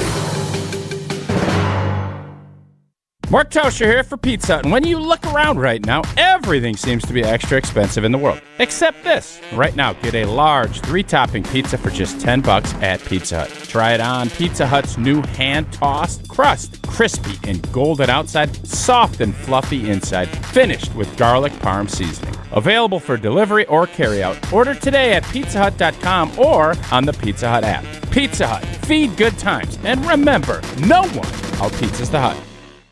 This is our crew. Here's a drive into left center field. Gary turning second. Gary Sanchez looking for 3, and he's in there with a cracking triple. Your home for the crew. 100.5 ESPN.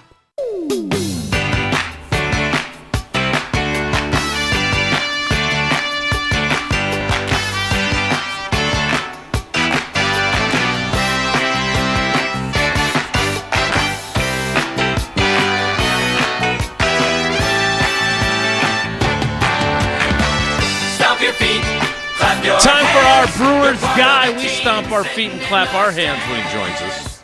It is Dom Cotroneo of 620 WTMJ. Dom, how are you, buddy? We're great, guys. Man, if I had a nickel every time for that song, right? If I had a nickel. How much would you have? I don't know who wrote it, but I hope they're getting more than a nickel. Yeah, they are. Amen to that. Isn't this Amen royalty? to that. Is this royalty free then or not? It hadn't shown up so far. Okay, so just we're throw gonna it out there and see roll what until we happens. hear otherwise. Fair enough. Dom, you are really good at your job, but you are not a doctor, correct? Unless I very, don't know very, that about very you. much not a doctor. Okay, well, I'm going to ask you to put your stethoscope on anyway, because I feel like before we can get to actual baseball, we have to get to a very lengthy injury situation. We've got guys we've been waiting for. We've got key pitchers that we care very much about. I'm going to let you choose. Would you like to start with good news or bad news and then decide what's what? Let's start with the bad news, right? Let's hit them with the oh no right in the beginning. Okay. So what do you got? Well, Jason, I'd like to, because Jesse and I were at the game and we were watching Woody, and it didn't really get into like what happened. I know then they showed his numbers were down, his velo, and everything else was down, but there's nothing like, oh my God, he needs to have. It's just, where do we go from here with Woody? It's a good question because it's called dead arm, right? Nothing appeared in the MRI beyond inflammation, which, I mean, you can MRI any pitcher in baseball right now. They're all going to have inflammation this time of year. For Brandon Woodruff to have the velo go down that alarmingly fast is what set the bells off for everybody in the Brewers dugout. We've seen it from Woody where first couple pitches of the game are 87, 88, and then he gets it back up to 92, 93. But he never got it back up. And this is where I had tweeted it too. I said, I'm not a doctor, I'm not a pitching coach, but I've watched baseball for a very, very long time, and I can tell when somebody doesn't look right. And Brandon Woodruff did not look right in that game against the Diamondbacks. And the conversation that he had with the media on the road in D.C. was that this is honestly a best-case scenario where it's not like something is torn or there's something wrong with the shoulder surgery where you have to go in and have another surgery and maybe your season's over, right? This is dead arm. This is wait and see. They will not put a timetable on it. I know that he thinks he's going to be back in the minimum time. I tend to doubt it, given how important he is to this team and how much he wants to pitch at the end of the year. But in my opinion, this is a best-case scenario when it comes to an injury like this. Well, since Tausch decided to start with Woody, let's stay with the pitching staff then and talk about Miz, where we go from no to oh no.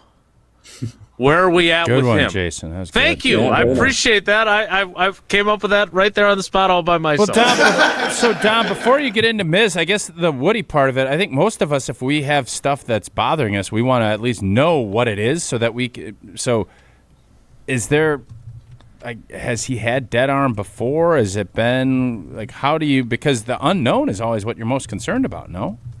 For sure, yeah, and I'll get to the Miz part because that's much easier to deal with. But for Woody, dead arm, it just means rest. That's just all it means. And I think that maybe there's a little bit of regret right now. This is me putting words into the Brewers' mouths of saying maybe there's a little bit of regret of letting him pitch that first time through the rotation.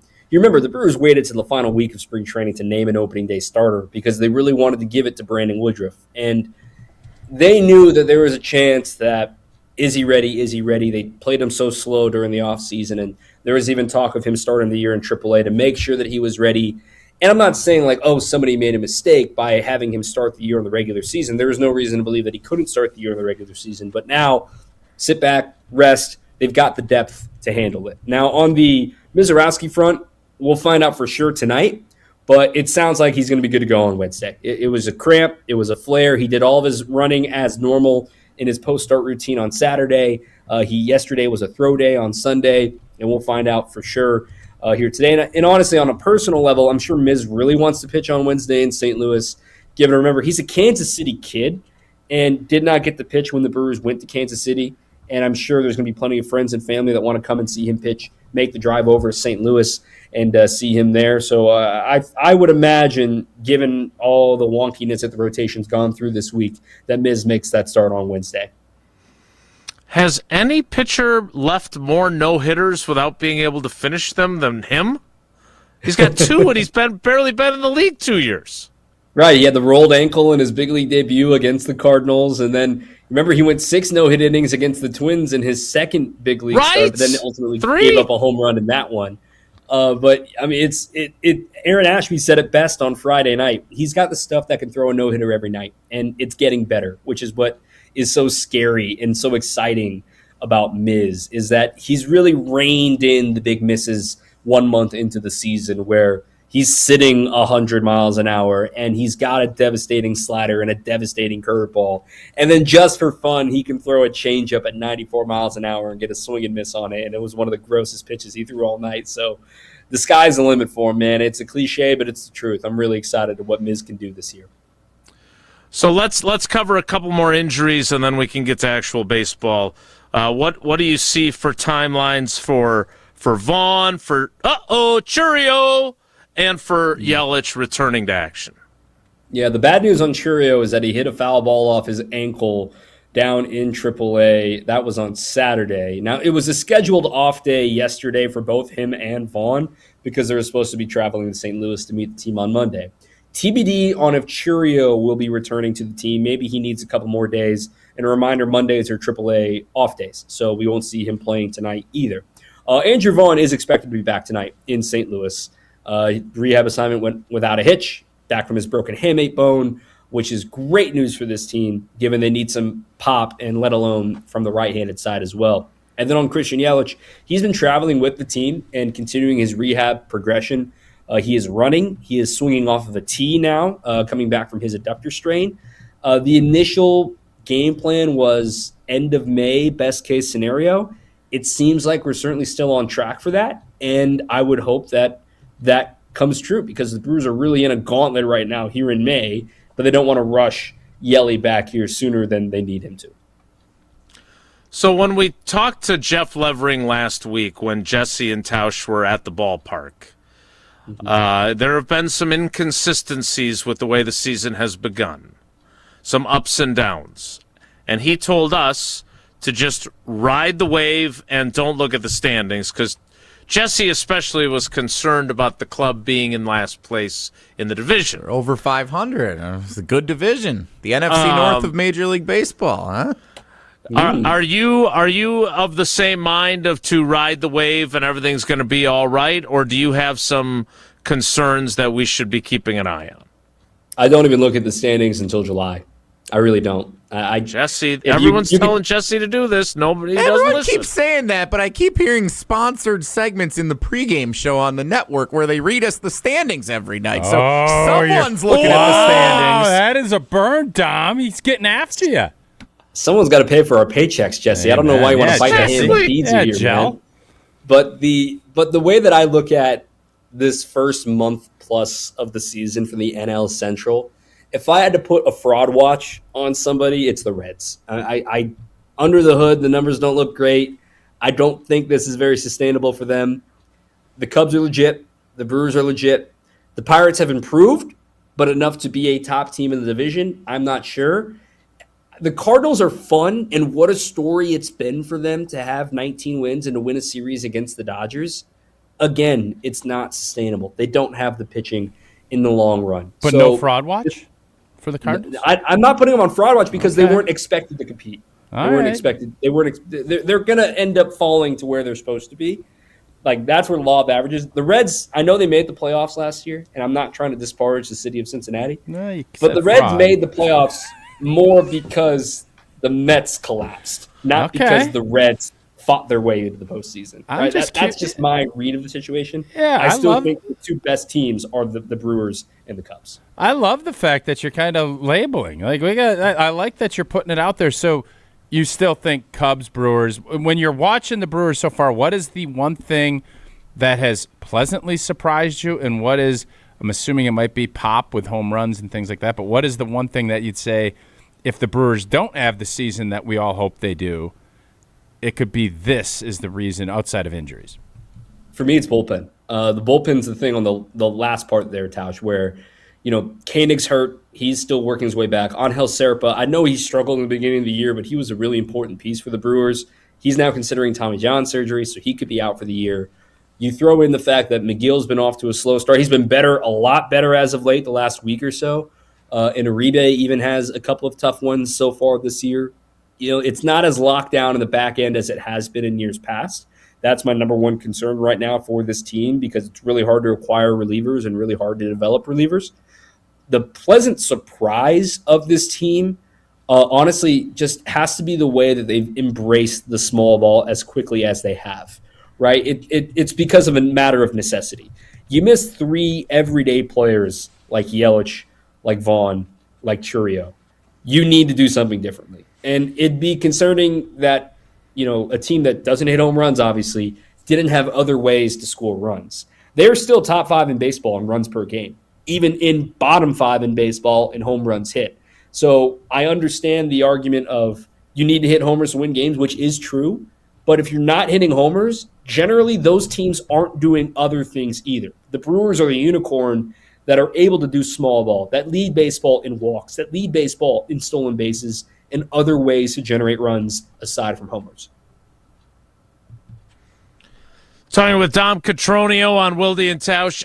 Jesse thought that maybe the manager avoided them when they came to AmFam Field last week. Because did you piss off Murph? Yeah, Jesse did. He tried to fire him on a last regular year. basis. He tried to fire him last year. Oh, boy. Is this a sore subject? Yes, no, it's not. It's Jesse. a sore subject for him. It's something that Depends who he Tausch asks. and I revel in, but that's a totally different discussion. How do you look at how he's handled this team because of those ups and downs? Like you said, like the way this team is built, the way they have to manufacture runs at times. So how do you view what he has done so Jesse can be reminded again how good he is at his job? Yeah, he's got 2 Manager of the Year plaques on his mantle right now to remind Jesse how good he's been at his job. But the way that I see Murph's job so far this year has been honestly very impressive because of the injuries that we've talked about and how creative. Here's a stat for you. The Brewers have played, 33 games now this season? All 33 of them have had a different lineup because he hasn't had his everyday players available to him. So I think that's worthy of some consideration. Like, wow, and they're still averaging over 5 runs per game, not having consistency in their lineup. He is still he's put his bullpen in the positions to succeed, and then the execution didn't happen, right? That tough series with the Blue Jays, with McGill, and then with getting swept on the Nats, that was really bullpen related, not so much Murph related. But I think that once we get back to full strength here and you see the team as it was supposed to when it was leaving spring training, that's when this team really starts to take off. And I'm not saying Churio and Vaughn are going to suddenly go 5 for 5 every night, but just their presence in a lineup will certainly help. Dom, what some of the young guys, and I know you're always looking at what's next, but you signed Pratt. Is there a timeline as far as when you're going to maybe see some of these young guys up in the big leagues, or is that not this season? What are you thinking on that side of it? It's a good question because for Pratt, the thing that they really hammered home in that introductory press conference was we want him to develop on his timeline. And he's hot right now. And this happens with any prospect, let alone one that you sign. Like, call him up. He's hot right now. He's going to do this in the big leagues too. It's not that simple. If I had to guess who's the first of that crop that's currently down there right now, and I know Cooper got signed, honestly, for me, it's Jet Williams. That's the guy that I'm thinking of, like these acquired prospects of these guys that are on their way up because of his versatility. He can play third, he can play short, he can play second, he can even play center in a pinch as well. And he's right-handed. Cooper's right-handed as well, but Coop's really just a shortstop. I think that the Brewers are nearing an inflection point. I think not quite yet on what do they want to do on the left side of the infield. Hamilton is a dynamic speedster. Defensively, it's left a little bit to be desired. Rengifo's starting to kick it into gear. I know the batting average doesn't look like it, but he certainly looked a lot better, and it's hard to erase an 0 for 20 1 month into the season. And Joey is Joey. He hit the hardest ball he hit of the season yesterday, and the wind kills it for a sacrifice fly, right? He's had a few of those this year where it just feels like the baseball gods are against him. But if I had to guess the timeline, I don't think we see Cooper in the big leagues this year, and that could be famous last words where he's suddenly in there tonight or something, but I think Jet would be the next one that you see. All right, Dom, I'm looking at the schedule, and on Friday the Yankees come to town, and the Wisco jerseys make their return. Now, I am a hoodie guy. I have my the Weber Grill style City Connect from last year or 2 years ago, whatever that was. Where are you at on the Wisco? I'm trying to convince myself that I like it so I can get a hoodie, but I'm torn. I'm not sure I'm there yet. I'm with you in that I tip my cap to trying something new. I tip my cap for putting your neck out there to do something that is your own. And everything else about the marketing of these jerseys have been brilliant. The colors all have meaning. The pants have a great little detail on the side piping. I love the hat. I love the updated Barrelman logo. I love that they made the bobber now out of the grill logo. Like, everything else is great. And anybody's talking about is the Wisco part. So maybe to the drawing board on that. But at the same time, it's here to stay. It's not like they're going to order new ones that say Wisconsin. And they're selling well, right? Didn't we see something that they're like going through at the pro? Like they're selling hot, so maybe it's just they had weather day. They had weather day at the ballpark the other day. I saw so many kids in the Wisco jersey, like they had already bought it. So I think honestly, when I see that, then I'm sold. Then the people that need to like it, and I'm cool with that. And honestly, I think the color scheme's great. Get the Barrelman logo on it. Do something. Get the bobber on there. That's cool. What other things? That Weather Day was quite a hit with kids. Tausch loved the weather. No, I enjoyed it. We loved it. Volcanoes bubbling up at home plate. Like, I thought it was awesome. What other things do they do? And maybe I'll venture down there again. Is there another certain day that they do before these day games that might be fun? Yeah, you got to come back next season. But like they create a cloud. They do. Jesse loves clouds now. Like big cloud guy. And yeah, it's but there's not like science. A farm day where they're like planting corn at home field. Like they're not doing it. Map day. Yeah, that's 4-H, man. Yeah, I don't think they do that at the ballpark. They're not doing that. 4-H okay, well, there's dog day. They have dog days where they bring you. That's coming up at the park. That's coming up. Yeah. No, all right. It was great. I think. We once had Kelly Call, the head of CBS, on, and I was ridiculed for making a reference you asked to what Murder, was on She at Wrote. 8 o'clock on We now Friday have night. a Brewers expert on, and you're asking him what other promotional days might be occurring? He brought up Weather Day and how awesome it was. So I didn't just randomly say something. I loved Weather Day, too. There were a ton of kids there wearing Wisco gear. And then you awesome. asked about Farm Day. Yes, because Dom does everything Brewers. Isn't it Brewers 365? Brewers everything. I think that's an I got to know everything that's happening at the ballpark, and Weather Day is one of them. There you go. What day should we push to get down there?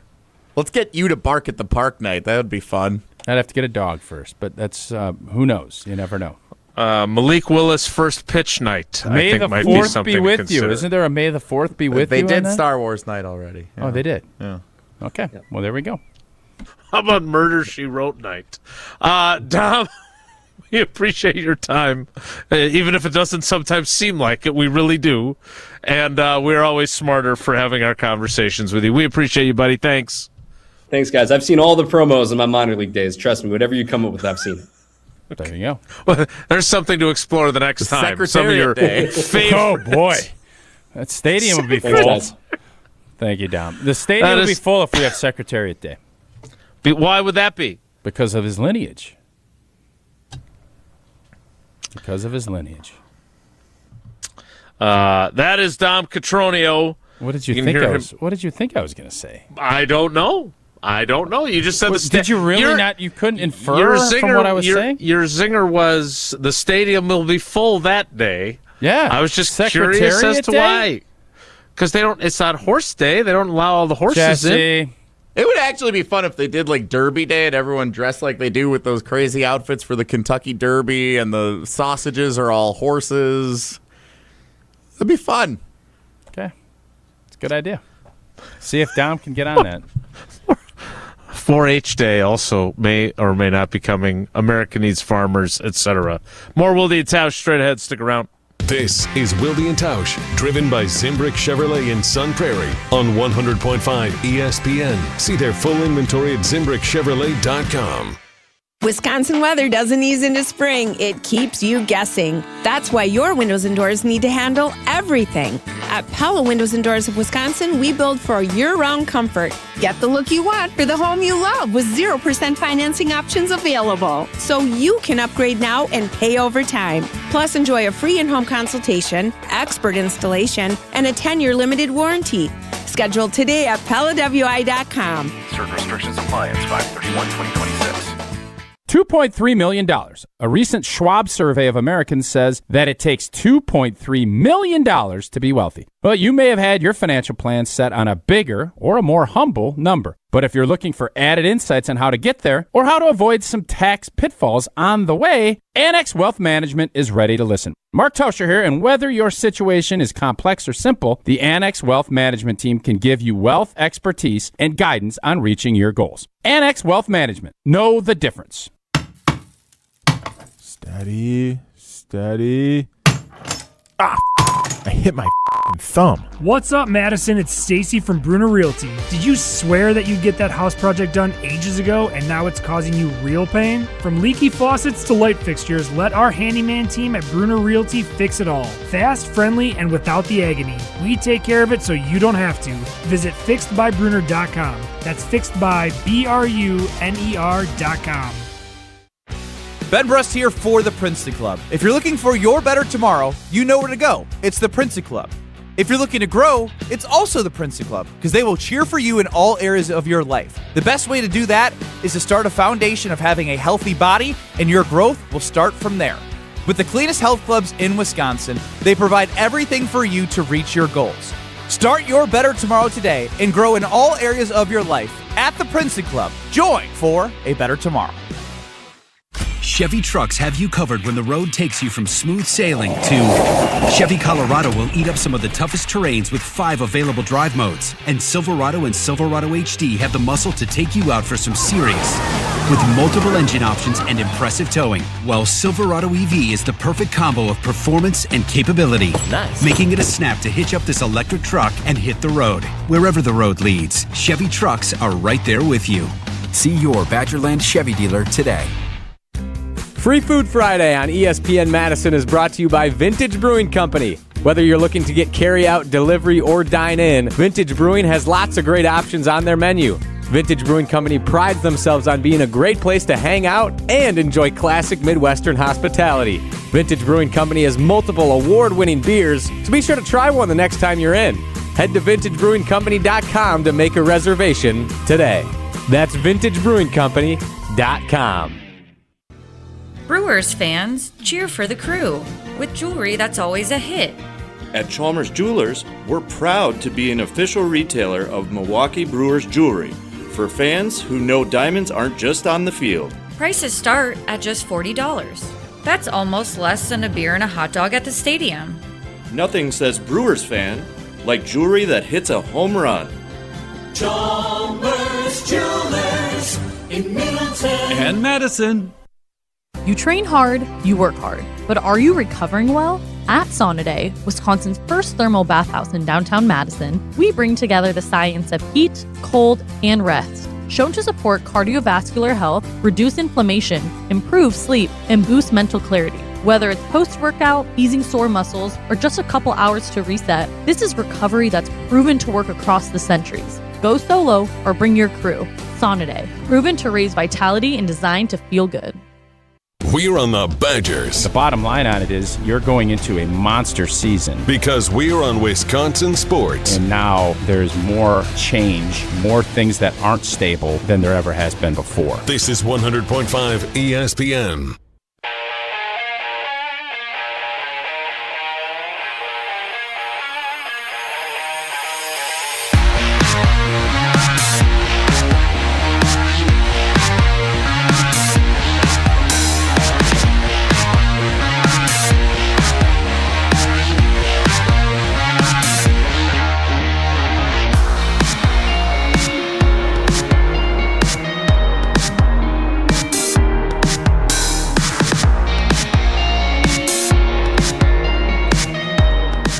Thanks again to Dom Cotroneo. We appreciate his time and his insights into the Brewers. Tausch, did you see Malik Willis's first pitch? Yeah, I think Jesse posted my first pitch right with him, if I recall. I didn't see that. Did you do that, Jesse? I did do that on Saturday afternoon from the Wilde and Tausch social media. Why don't you ever put up like your quote on Pat Murphy and the stuff that you've done? I have done. No, I haven't seen it. I'm an equal opportunity. Put your Pat Murphy quote up.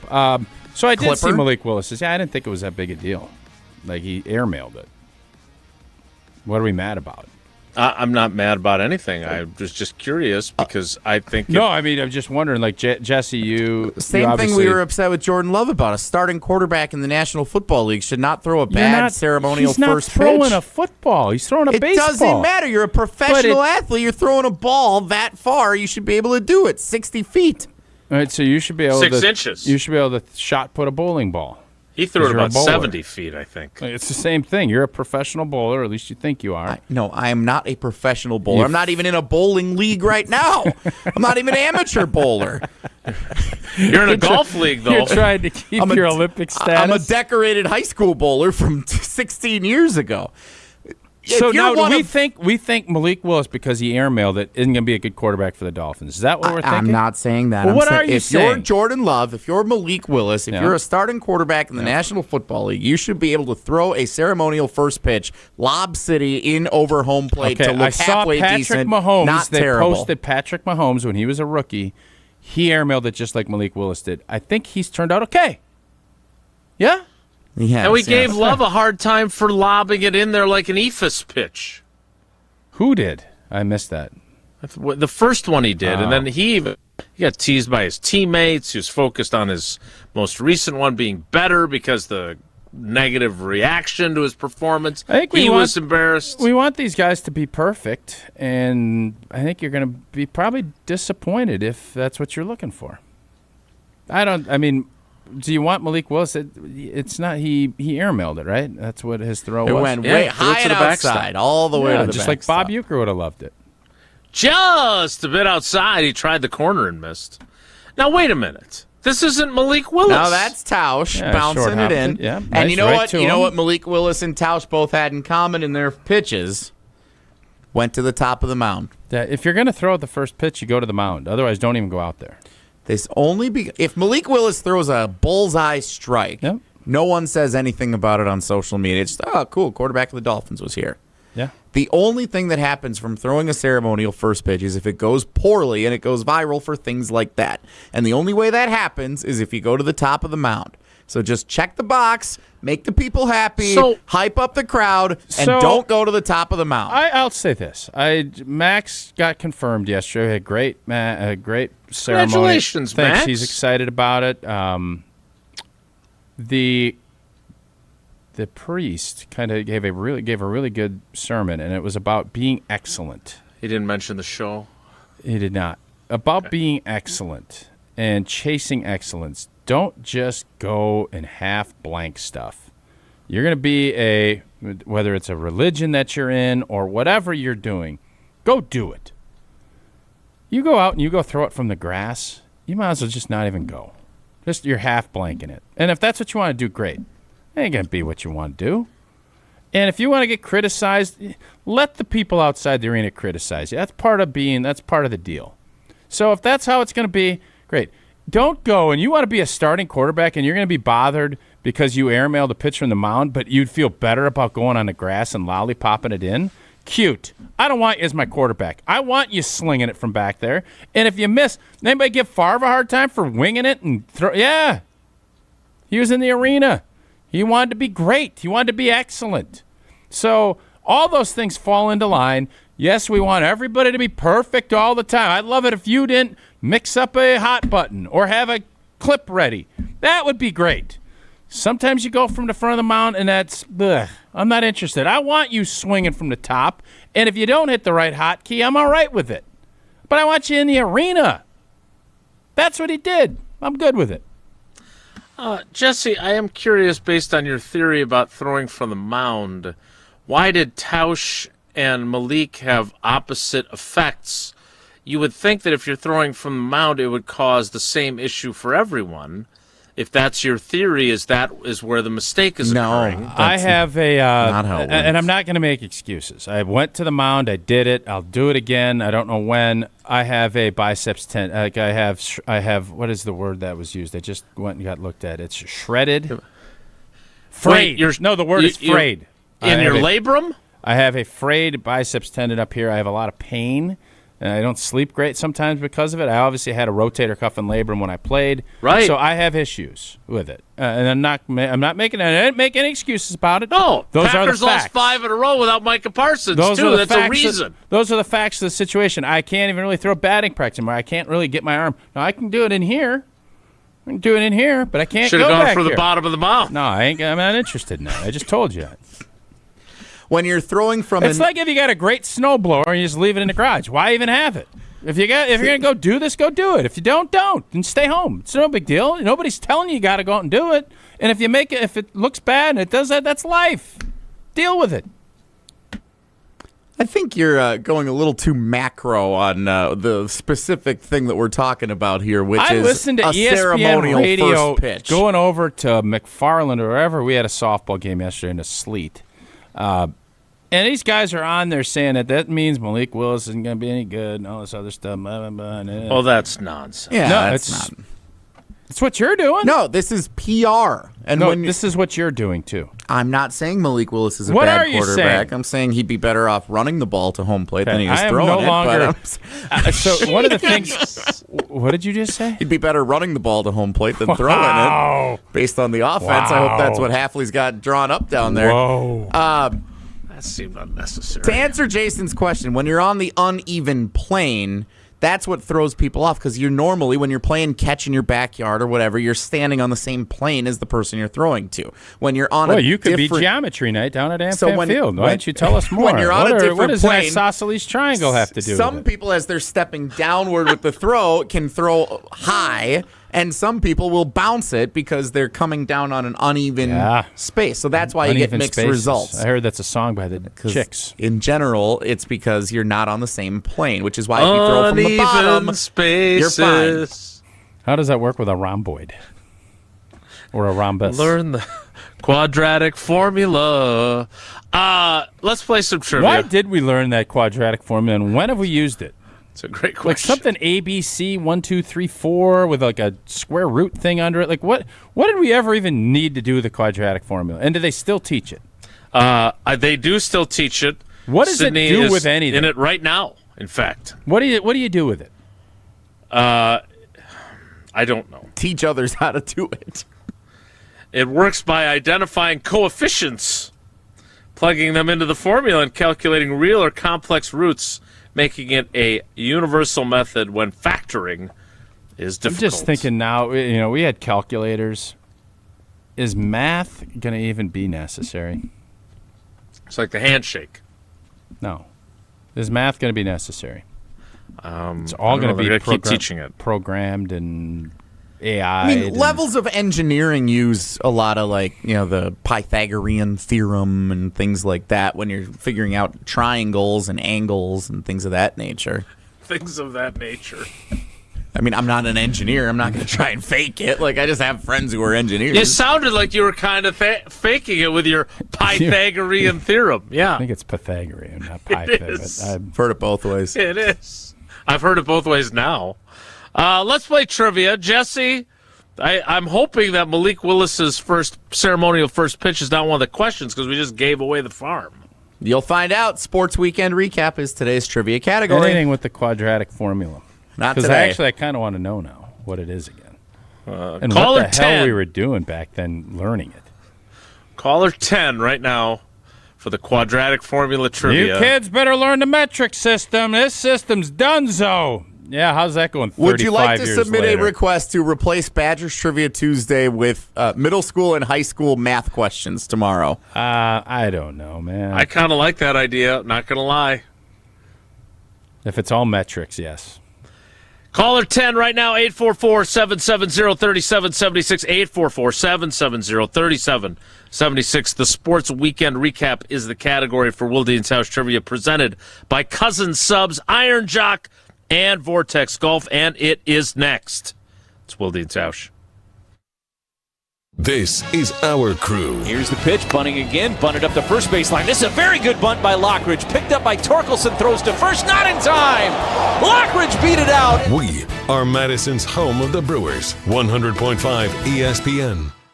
Mark Tauscher here for Pizza Hut. Now you know I've loved Pizza Hut going back to the days when I was a kid participating in their legendary Book It program. I loved it then, and I love enjoying Pizza Hut, making new memories with my family now. It's also safe to say things were a lot less expensive when I was a kid, and everything seems to be extra expensive right now, except this. At Pizza Hut, you can get a large 3-topping pizza for just $10. You can try it on Pizza Hut's new hand-tossed crust, crispy and golden outside, soft and fluffy inside, and finished with a garlic parm seasoning. Available for delivery or carryout. Order today at pizzahut.com or on the Pizza Hut app. A great meal to feed the whole family for just $10.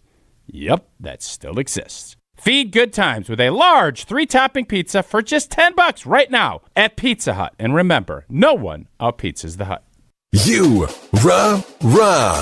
Pella Windows and Doors of Wisconsin present your Badger Minute. This Badger Minute brought to you by Steinhoffels. The Memorial Day sale is on now. Save up to 30%. Get a Beauty Sleep mattress for $399. Plus 18 months, 0% financing. Shop now at steinhoffels.com. With this Badger Minute, I'm Jesse Nelson. Wisconsin softball on to the postseason with the Big Ten tournament taking place this week in College Park, Maryland. The Badgers are the 7th seed in this year's conference tournament and are set to face 10-seed Purdue in the opening round Wednesday afternoon. First pitch for the Badgers and Boilermakers is scheduled for 3:30 Central Time. The winner advances to face 2-seed Oregon on Thursday in the quarterfinals. Wisconsin's in search of winning its first Big Ten softball tournament title since 2013. Wisconsin weather is unpredictable. Your window shouldn't be. Upgrade with Pella and get 0% interest until 2030. Order by April 30th at PellaWI.com. Hey, it's Rich Eisen. Keep it right here after Wilde and Tausch and join us for the Rich Eisen Show on ESPN Wisconsin and the ESPN Wisconsin app. Tournament host Steve Stricker joins a legendary group of PGA Tour champions at the American Family Insurance Championship. Catch the action June 5th through the 7th with an exciting team competition at TPC Wisconsin in Madison. This year's AmFam Champ concert features Little Big Town with special guests Randy Houser and May Estes. Friday, June 5th at Breeze Stevens Field. All proceeds support the Steve Stricker American Family Insurance Foundation and American Family Children's Hospital. Get your tickets today at amfamchampionship.com. Hey, it's Riley Yauk. Stay in the know on area high school sports and follow ESPN Madison on social media for Prep Mania on Deck, each week's preview for the top games and events. Prep Mania on Deck is brought to you by Zimbrick Honda, a proud supporter of high school sports and local communities. Whether you're grilling outside, sitting on the patio, or watching the game, summer is the perfect time to sip on a cocktail made with Door County Distillery. Handcrafted award-winning spirits made locally in beautiful Door County. Hey, it's Alex Stroh. Mix up a G&T with that signature green bottle of gin, or sip on it with a couple of rocks, my favorite, the Door County Distillery Bourbon. Made in Door County, available all over the state, including right here in the Madison area. Local, affordable, award-winning. That's what it's all about. It's Door County Distillery. Find the retailer nearest you, doorcountydistillery.com. A strong team makes all the difference, and Everlight Solar just expanded theirs. Everlight now offers roofing and exterior services for homeowners dealing with storm damage. From the first call to the final repair, Everlight quickly handles everything under one roof. When your roof takes a hit, you've got a team behind you. Start today at everlightroofing.com. That's everlightroofing.com. Everlight, powering through any storm, a proud partner of Wisconsin Athletics. Join the Madison Money Guy, Christian Finfrock, for Retirement Income Strategies, Saturday and Sunday mornings at 7. Get the information you need as you plan for retirement. That's Retirement Income Strategies, Saturday and Sunday mornings at 7. Investment advisory services offered through Retirement Income Strategies, an SEC-registered investment advisor. This is our crew. Lockridge, long run, leaping. Did he catch it? Yes! Brandon Lockridge, Spider-Man style in the corner. Madison's home of the Brewers, 100.5 ESPN.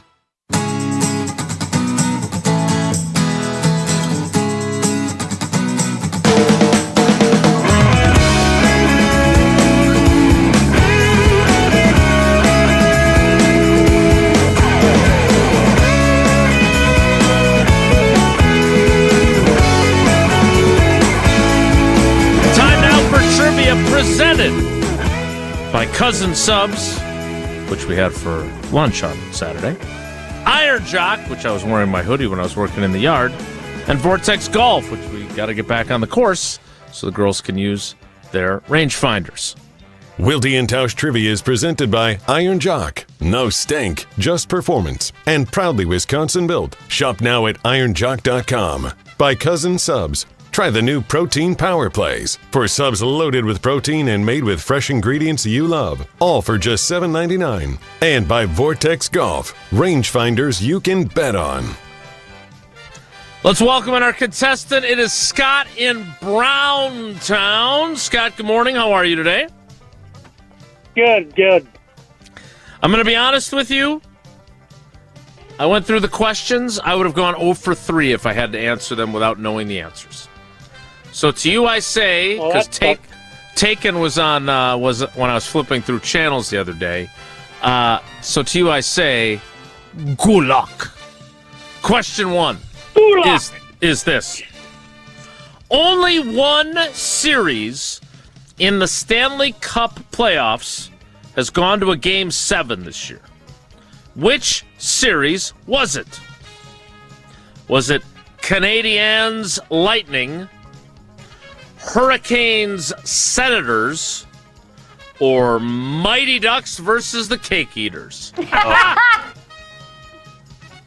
Oh, Cake Eaters now. B. Hurricanes Senators. Tausch? No, it's A. Canadiens won with 9 shots on goal last night. That's not very many. No. Caulfield. Cole Caulfield, Badgers alum. I'll tell you what, I saw the Hurricanes. They have the baddest beer mug. It's a hockey skate. In a filled good with way. Beer. Hockey skate filled with beer. Not like stanky. It's like a mug, but it's a hockey skate, and they drink out of it. It's taste the toe jam. Yeah, a little toe jam taste. Absolutely. Whoa, Nelly! Make sure you have it on that after that Foot Bath Friday, and you're going to be in a much better spot. There you Scott, go. Question 2. What would the Packers equivalent of the skate? The Lombardi Trophy. That's what it would be? I don't know. That was my Cheese guess. head. A cheese head filled with beer? Or like an actual cheese head that you eat. It's cheese. Or you have beer and cheese and you drink it Sure. and eat it. Fondue. That's not a bad idea. Okay. Yeah, to come out all the holes. Yeah, it better not be Swiss. That's exactly right. You could do like a nice cheddar wurst or something like that. Question 2, Scott. Let's see if you can go 0 for 2. Of the 3 Game 7s played in the NBA playoffs over the weekend, which resulted in the largest margin of victory for the winning team? Was it Sixers Celtics, Magic Pistons, or Cavs Raptors? I don't know. B. Good call. The Magic, they had, a 24-point lead in Game 6? Yeah, they... And lost it. Then they lost Game 7, Yeah. and the coach lost his job. Yep. 24-point lead. They went they fired the coach? This This morning. Parted ways. Some theories. Doc Rivers. He gone. Nah. Time to bring Doc Rivers back. They mentioned a few names on Unsportsman, like Dusty May from Michigan has ties to the Florida, Orlando area. Billy Donovan. Mickey Mouse has some ties down there. Yeah, Mickey Mouse has ties down there. Taylor Jenkins, Donald Mickey Duck. Mouse, Yeah. Minnie Mouse. Get some youth in there. Donald Duck. Ducky. There you go. You got one right. Let's keep it rolling, Scott. Question 3 is this: which of these is not, I repeat, not the name of a horse that ran in the Kentucky Derby over the weekend? Further Ado, Rolling Thunder, or Emerging Markets? Which of those is not an actual name of a horse? Emerging Markets. No, I think there was an Emerging Markets in the race. There was. I'm going to say Rolling Thunder. That would have required Scott to go B on all 3 questions. Yeah, eat And he lightning would and be yeah, right. roll thunder. Rolling Thunder. That's all right. What is Rolling Thunder? Rolling Thunder. Name of a bowling alley up in Neenah hosted the high school bowling state championships last year. There you go. Scott, you got one right. That means you got 2 entries, and you'll have like the number 4 chip or something in the drawing on Friday. Number 4 of 6 people. Yeah, I still don't understand exactly how that was supposed to work. Nevertheless, Somebody stole the chips. That's what I've heard. Mike, the wedding DJ, I think feels like he was slighted because he called Jason a moron and thinks Jason rigged it so he didn't get it. I'm just telling you what Mike thinks. Mike, the wedding DJ, was a little too upset in the YouTube comments for our number system, which is accurate, by the way. No, I agree with Mike. Being thrown off by not having number 4 affiliated with being the Thursday contestant. In fact, I can tell you this week, since Scott only got 1 question right, he will have number 5 in the cheese fry helmet. Number 5 goes to Scott. All right. Sounds like a hell of an operation you got going back there. Congratulations. So we lost Pythagorean theorem? Is there Pythagorean theorem qualities to this, or how are you doing We lost it? one of the number 5 chips. Just go get another chip. That was I don't understand. Levi took it with the mouse. Yeah, all right, Yeah, Scott. We Levi's appreciate got the we chip appreciate and you the playing. mouse. That's a good reference. What, Jesse? Can you explain in a somewhat concise manner? You have 5 games. 5 contestants. He played on the first day of the week. Logic would dictate he would have number 1 chips, and he would have 2 chips in the hat, because 1 you get for being the caller, and then you get right 1 now, for every correct answer. If everybody runs the table all week, we don't have the chips. That's what you're telling me. We have not run into that issue so far. Is that why you're Perfect asking week the would be a questions problem? harder because you're too lazy to go and buy a chip? I just we lost one. I Yeah, was just hoping, go replace it. Quite honestly, I was hoping it would show up, but I think it might have got vacuumed up by the cleaning crew. It's a hell of a strategy. People are playing catcher on here with these like balls and whatnot. And I think it crashed into the desk where all the chips in the helmet live, and I think the chip got lost, and then the cleaning crew came in and vacuumed it up, and it's nowhere to Sounds be found. like a really good cleaning crew.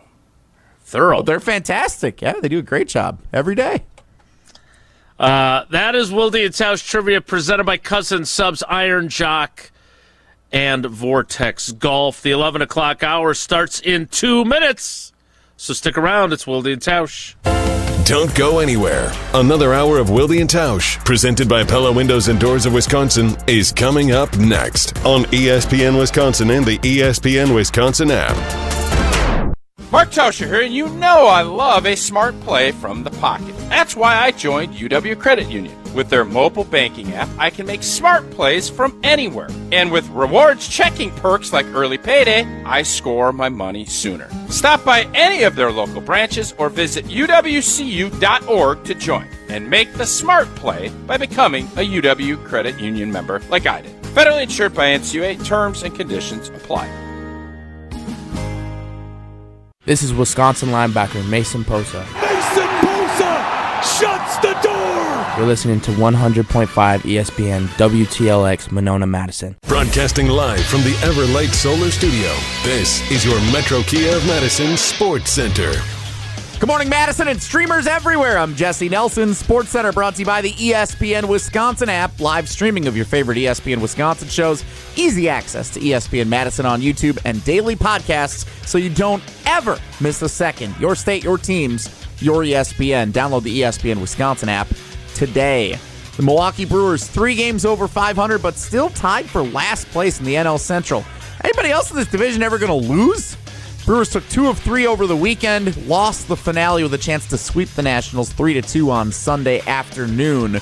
Brewers road trip continues tonight in St. Louis, where they play the St. Louis Cardinals, NL Central rival for the first time this season. 6:45 first pitch this evening. If you missed any of Dom Cotroneo, host of Brewers Extra Innings on the network flagship 620 WTMJ, he joined Wilde and Tausch in the 10 o'clock hour of today's show, sharing plenty of injury updates on Brandon Woodruff, Andrew Vaughn, Christian Yelich, and more. Check out the full appearance on the ESPN Madison YouTube channel and on the ESPN Wisconsin app. And football, Packers Rookie Minicamp taking place over the weekend. We'll share more about it coming up on Wilde and Tausch right now. Metro Kia of Madison, Madison's trusted Kia dealer. Stop into Metro Kia on the east side of Madison or metrokiaofmadison.com.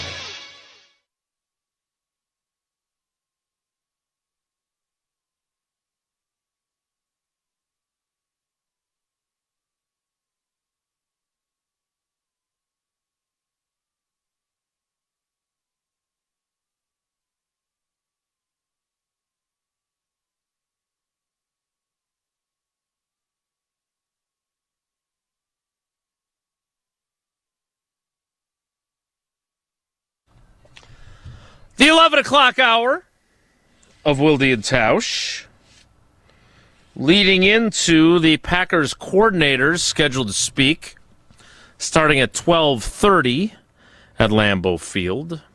Jonathan Gannon, new defensive coordinator. Cam Acord, new special teams coordinator. And Adam Stenovich, existing offensive coordinator. I'm going to guess that you obviously know Steno, so we take him out of the equation. You're going to get a downgrade in media from both of these coordinators. Rich, obviously, big personality. Mm-hmm. Hafley was the man. You guys fawned over Hafley now. We did. I'm totally guilty of that. Fest and wearing sweatshirts and holding hands and that's just what you guys. I don't remember holding hands. It was a cute deal. It happened. You guys loved them. Loved them. Not just me, you're saying. I'm just speaking for Everybody me. loved you were Hafley. The sweatshirt guy, but you guys all loved Hafley. And again, this is why I don't understand why coaches don't do this. You get a little goodwill, you won't get blanked on as bad when things go bad. There wasn't You'll still be criticized, though, but yeah, you're right. I agree. To a certain degree, but not. I mean, how much was Hafley criticized about that debacle against the Bears? It was the last game of the season. I think we criticized them quite a bit. Lafleur took all that. I don't remember. Hafley didn't take any of that. Lafleur. Yeah. And I think we all thought Hafley was leaving, but the whole fire capers and all that never happened with Hafley, and most of it was because Hafley is super personable and he won you guys over, if we're being honest. If Dom would have only stayed for 2 years, it would have never happened with him either. He had a great defense in 2009 and a Super Bowl winning defense in 2010. Well, there you go. Got to stay longer to get the hashtag fire so. How does it go, Bane? How's the old saying go? Of course. No. I don't know. You what live long enough to be the villain, or you stay long He enough to be a doesn't hero? say that. Oh, my God. Batman says But that. it's in that movie. And He also says, good luck. It's also Two-Face that says that, not Bane. Bane could have said that.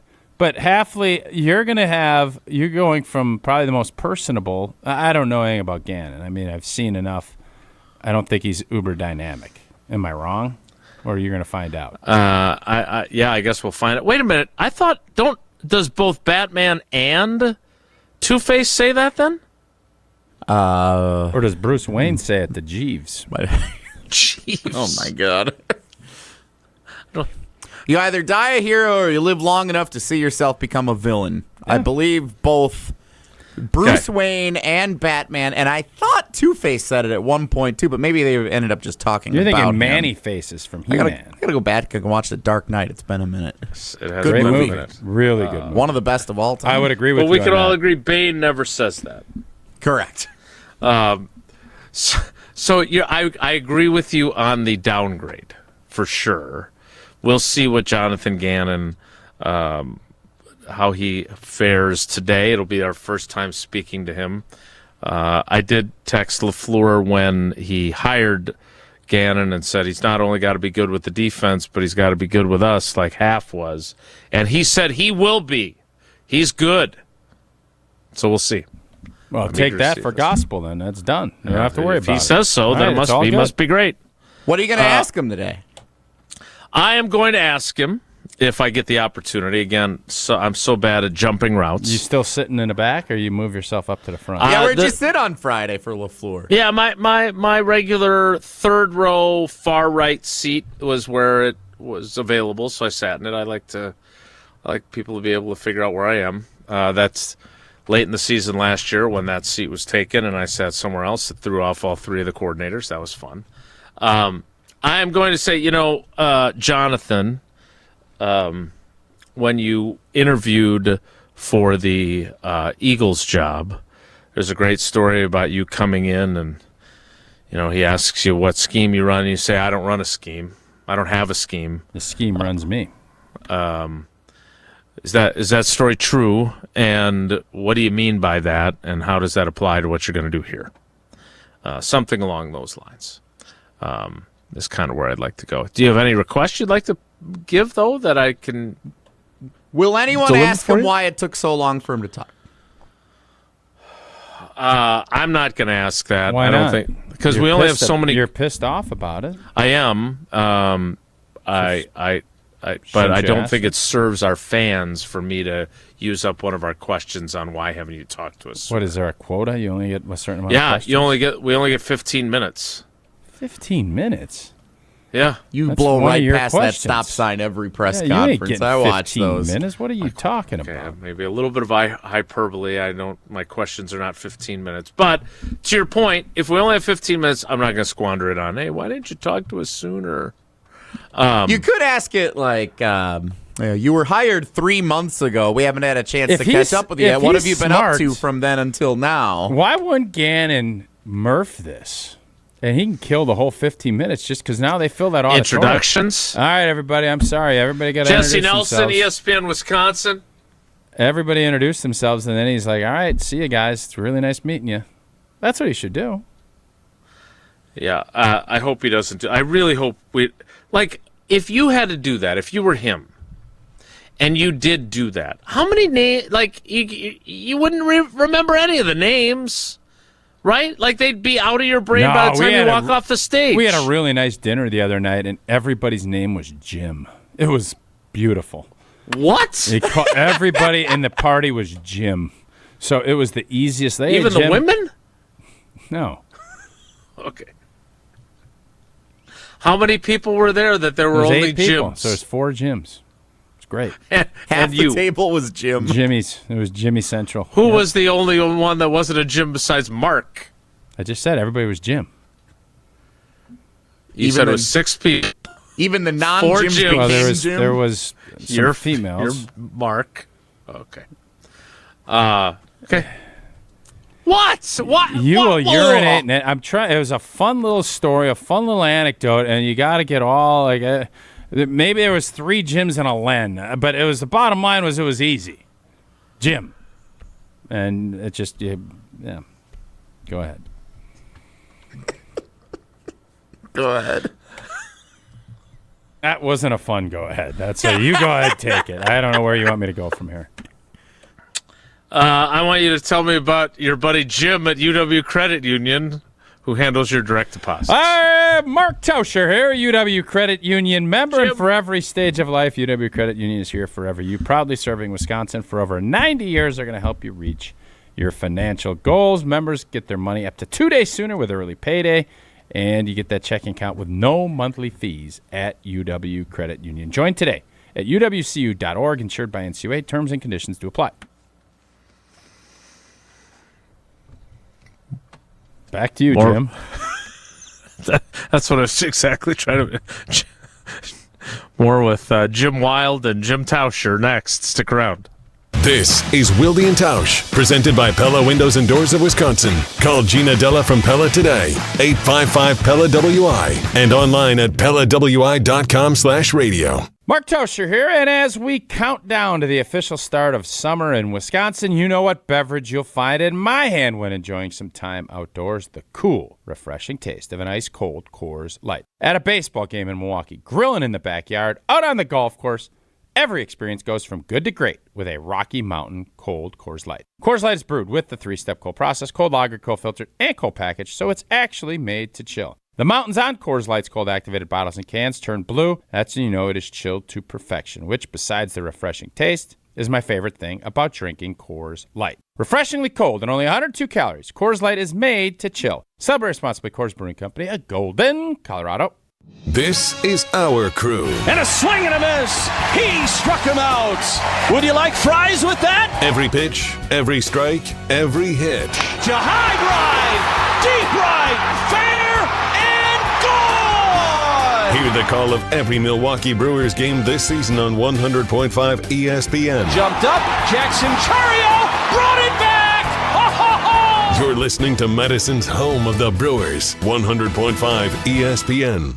When you've been injured, you need a winning team on your side. Gruber Law Offices will fight for the results you deserve. Call Gruber Law Offices today, a proud partner of your Milwaukee Brewers. One call, that's all. Tournament host Steve Stricker joins a legendary group of PGA Tour champions at the American Family Insurance Championship. Catch the action June 5th through the 7th with an exciting team competition at TPC Wisconsin in Madison. This year's AmFam Champ concert features Little Big Town with special guests Randy Houser and May Estes. Friday, June 5th at Breeze Stevens Field. All proceeds support the Steve Stricker American Family Insurance Foundation and American Family Children's Hospital. Get your tickets today at amfamchampionship.com. Since 1956, Hallman Lindsay Paints has been making paint in Wisconsin for Wisconsin. Because of their commitment to making great paint for Wisconsinites, Hallman Lindsay has grown over the years to 27 locations in this great state. Headquarters in Sun Prairie with a state-of-the-art facility, Hallman Lindsay has the paints you need to make your job better. From do-it-yourself to professional, Hallman Lindsay has paint for everyone. Visit one of their local locations today in Madison, Sun Prairie, Middleton, and Janesville. The area's best high school sports coverage is Zimbrick Honda's presentation of Prep Mania. With baseball games streaming live on YouTube and Prep Mania Weekly with insights from the Dean Dennis Semrau, find the biggest games and the most compelling stories of the spring high school sports season on ESPN Madison. Plus, follow our social media platforms to find teams and athletes in your community featured each week. Zimbrick Honda's Prep Mania on 100.5 ESPN and streaming live on the ESPN Madison YouTube channel. At Blaine's Farm and Fleet, we see you out there coming up with original ideas, and we support that.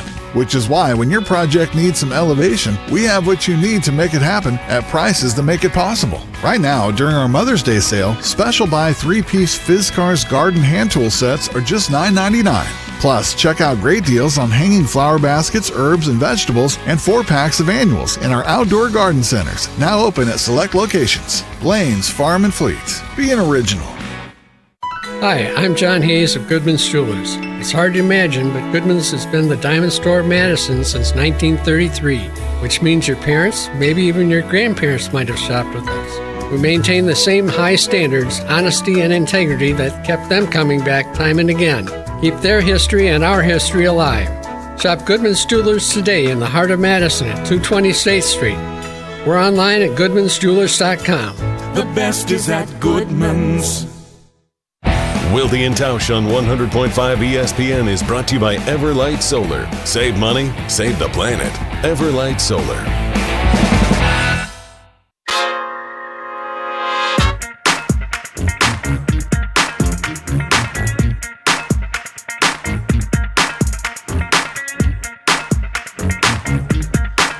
So, when we learned that Lucas Van Ness was getting the 5th-year option, we had a conversation about that. Matt LaFleur discussed it as well when he wasn't talking about, having quarterbacks not throw the ball during rookie camp. But Jesse had a really good idea, and I mean that. I thought this was a great idea. Nice job, Joe. Thanks. Having a good start to the week. So far. Except we never got to it. So, Jesse, share your idea, and then Tausch and I will play.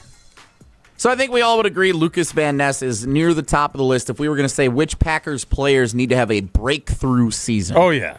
Jordan Morgan and him. So Lucas Van Ness would be up there. Wait a minute, we didn't start playing. You've yet. said Hold on. before Jordan Morgan. Are we playing that game? So I would like for each of you to identify if you'd like to do a top 3 or a We're top doing a snake 5. draft?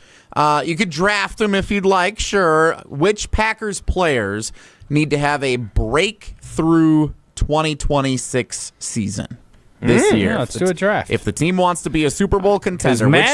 Maddie loves putting those little graphics She up. sure does. So let's do it for Maddie. All right. This one's for Maddie. Tausch, you get the first. Do you want the first pick? So we're just doing the two of us, right? Because Gel's running he's the Alex Trebek, so he can't play. Jesse could still you two do it. Yeah, You be the two two of us. take Because I think there's probably, you could go through and have more than 6, but I will. No, I'll give Jason the first pick. I like 2-3 rather than 1. All right, Go ahead. We're snaking it up. All right. Well, then, I'm going to take with the first overall pick in the need to break out. What are we calling this exactly? Breakthrough players for 2026. Breakthrough players with the first pick in the Wilde and Tausch Breakthrough Player Draft. Jason Wilde selects wide receiver Matthew Golden. I was going to take him. That's a really good Matthew pick by Golden. you. That's Thanks. a really smart pick.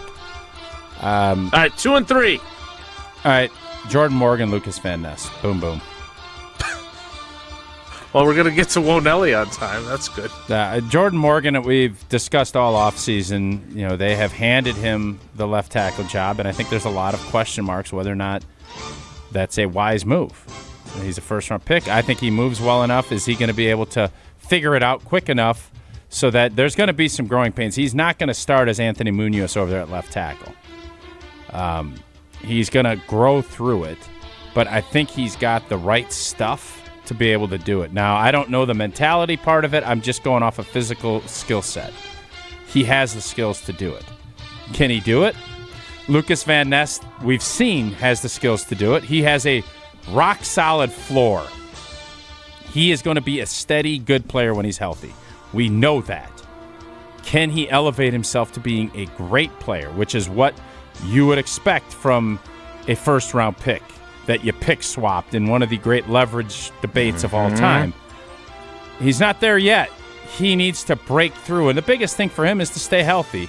That'll allow him to break through, and if he does that, I think we're all going to sit here and say, a good job, Aguti, with the fifth-year option pickup.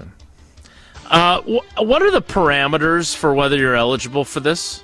Everybody's eligible. We can mock you if you think it's ridiculous. Watson, Jacobs, Love, Kraft, they're not eligible. Similar to the Steinhoffel Sleeper of the Week criteria, I think everyone is eligible, but there's different definitions of what breaking through is for each player. Now, if Jordan Love becomes an MVP candidate, is that breakthrough? If he breaks through to becoming a top MVP candidate and a elite quarterback in the National Football, yeah, that could constitute breaking through. Does that help you, Gel? Or Jace? Jelly Jason? Whatever you want to call it. Yes, it does. Thank you very much. With the fourth pick in the breakthrough performance draft, then I am going to select defensive tackle Devontae Wyatt, who has had some moments in his first 4 seasons, but now has had injuries shorten the last 2 seasons for him and render him less productive. If he plays at a very high level and stays healthy all year, that will be an enormous lift for Micah Parsons and company. And then I go again, right? Because we're snaking this thing. That is correct. Sure, if you want to, go ahead. Then I'm going to go to the offensive line, even though Jordan Morgan was already selected, and say that I think the guy who is in the most peril of not being a starter, even though he's a big man with good feet, right guard Anthony Belton. Breakthrough Anthony Belton. That completes my opportunity. So you're not going to expound upon it at all? Just going to... That's like me saying yup. All right, great. Belton, I think, is a good pickup. I'll expand on it. He does need to make a big jump because I think we all like his big physicality. He's got that. Pass protection needs to be better. Consistency needs to be better. But you could say that about that group. And it's not. It's pretty telling that of these 6, 2 of them, I'm not going to go align with my last pick, offensive lineman. And you could easily say Aaron Banks, even though he's an old vet, he needs to break through and be better. Sean Ryan needs to break through and show that he is a starting center in this league because he showed us a little glimpse, but he needs to be that guy. We're paying him now, even though it's a middle salary for a center. He's the guy, but I'm not going to go that route. I think this is the guy most likely to break through. I think I know who you're going to say. Go ahead. No, I don't want to steal your thunder. Go ahead. Yeah, right. You just stepped all over me, so go ahead. Jumped in his thunder I'm actually curious. I'm actually curious if it is. So name the guy, and I'll tell you if you nailed it. Say it at the same time. Okay. 1, 2, 3. Sorrell. Javon Bullard. Ooh. Okay, we're different. Sorrell. Bullard would have been a good pick, though. Would have been better than Belton in your draft board because now you just got beat.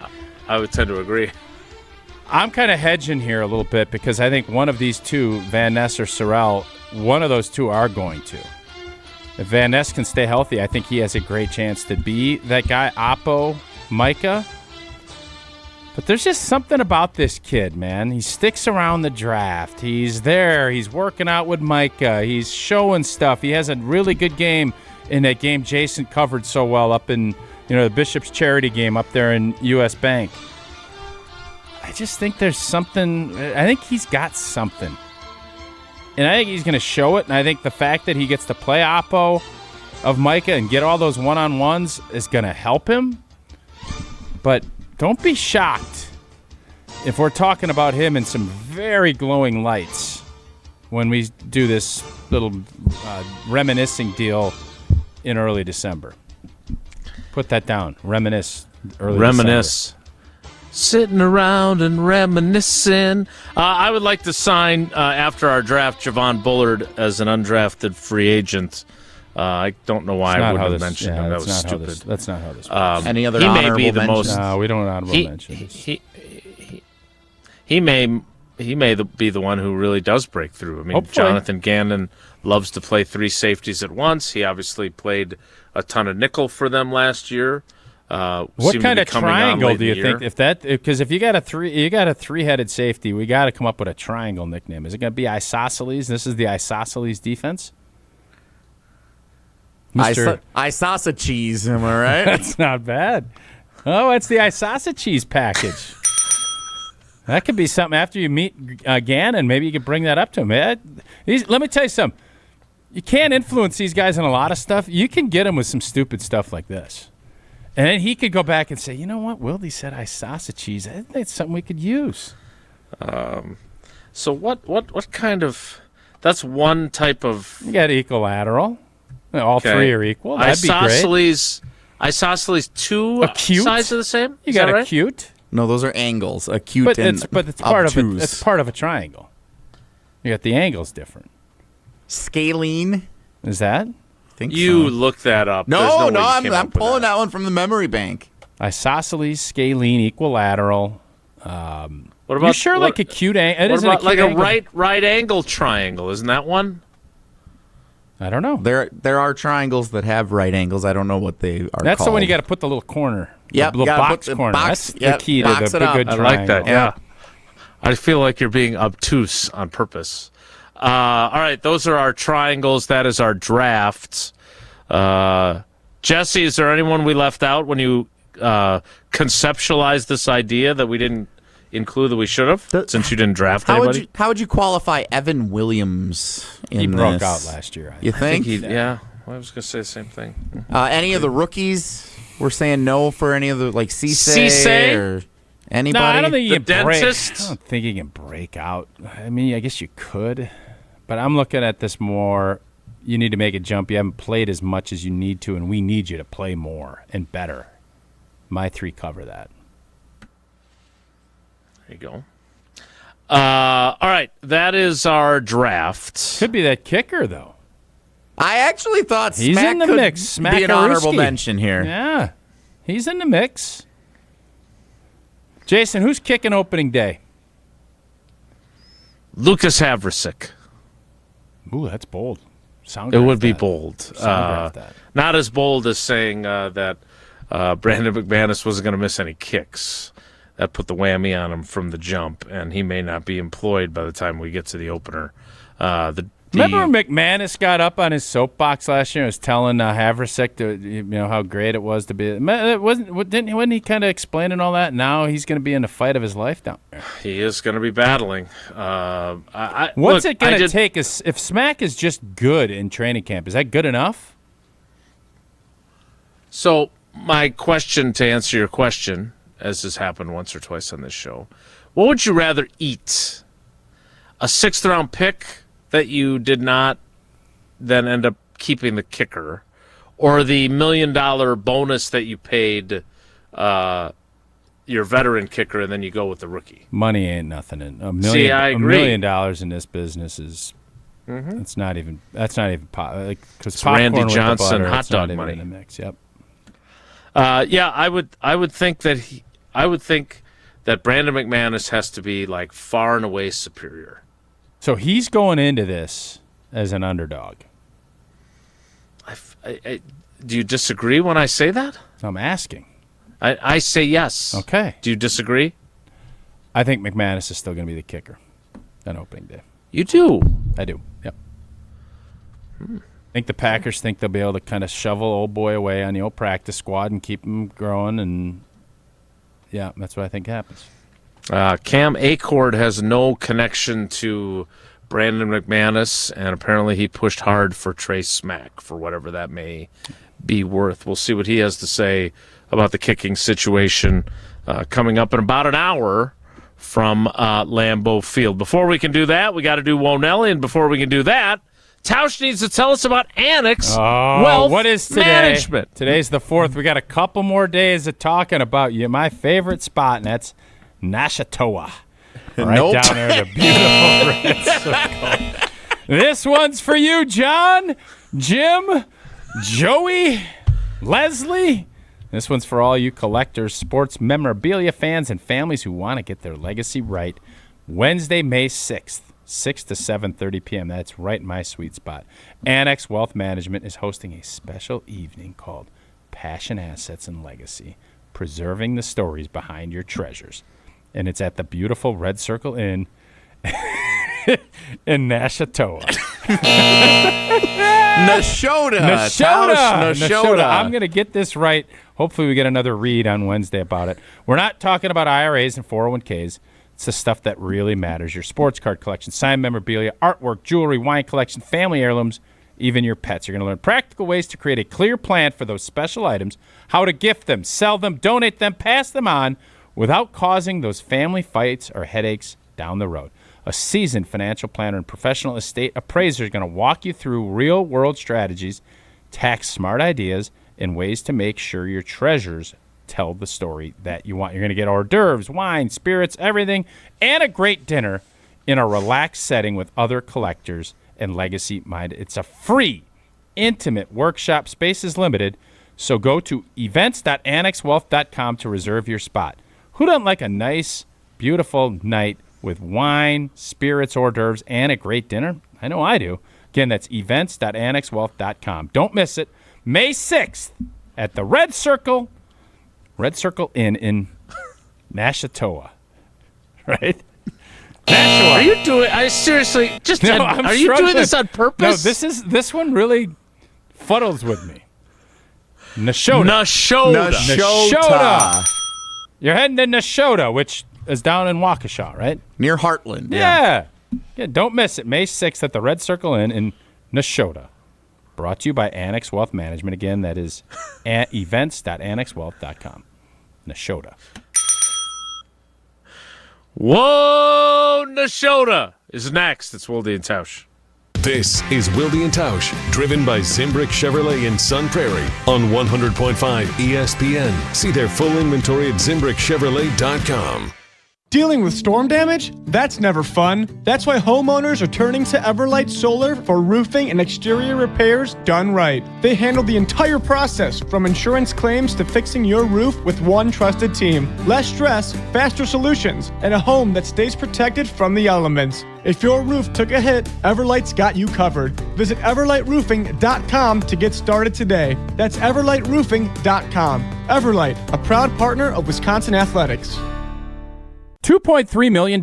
A recent Schwab survey of Americans says that it takes $2.3 million to be wealthy. Well, you may have had your financial plan set on a bigger or a more humble number. But if you're looking for added insights on how to get there or how to avoid some tax pitfalls on the way, Annex Wealth Management is ready to listen. Mark Tauscher here, and whether your situation is complex or simple, the Annex Wealth Management team can give you wealth expertise and guidance on reaching your goals. Annex Wealth Management. Know the difference. Ben Bruss here to tell you about Zimbrick European. They're Mercedes, Audi, Porsche, and certified pre-owned. But the best part is I've been working with them since 2018, and the evolution has been a 2-door, a 4-door, and now it's time for an SUV. My life has changed, and it's changed with Zimbrick European. Being a dad has made it really important to have the comfort and the safety that the SUV will bring me. Again, Zimbrick European off the Beltline at Rimrock Road. Of course, I found the sexiest car on the lot. Check them out. Free Food Friday on ESPN Madison is brought to you by Vintage Brewing Company. Whether you're looking to get carry-out, delivery, or dine in, Vintage Brewing has lots of great options on their menu. Vintage Brewing Company prides themselves on being a great place to hang out and enjoy classic Midwestern hospitality. Vintage Brewing Company has multiple award-winning beers, so be sure to try one the next time you're in. Head to vintagebrewingcompany.com to make a reservation today. That's vintagebrewingcompany.com. Hello, this is Jason. And Rochelle. We're co-founders of Sauna Day, Wisconsin's first thermal bathhouse in downtown Madison. We built Sauna Day after feeling how communities around the world use heat, cold, and rest to support physical, mental, and social well-being. Our goal is to make contrast therapy simple and enjoyable. Think sauna, steam, cold plunge, rest, and repeat. Open 6 days a week, 7 to 9. Come try Sauna Day today. Sauna Day, proven to raise vitality and designed to feel good.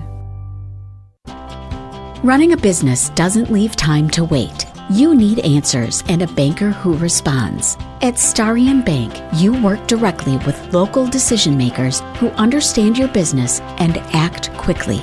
No runaround, no delays, just solutions. The right banking relationship makes a difference, especially when things get complicated. Starion Bank, built for the long game. Visit starionbank.com to get started today.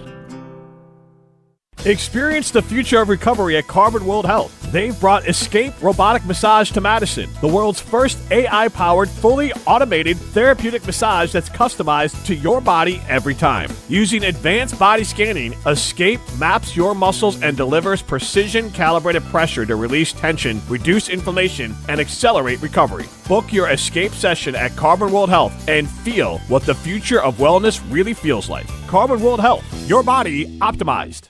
Discover the all-new TPC Wisconsin, Madison's premier destination for families, women, and golfers of all levels. Fresh off a stunning $30 million transformation, TPC Wisconsin offers more than championship golf. Enjoy a welcoming community with tennis, pickleball, a world-class golf academy, swimming, fitness, and family-friendly activities all year long. Experience the newest TPC golf club in the world right here in Madison. Visit tpcwisconsin.com to explore memberships and schedule your tour today.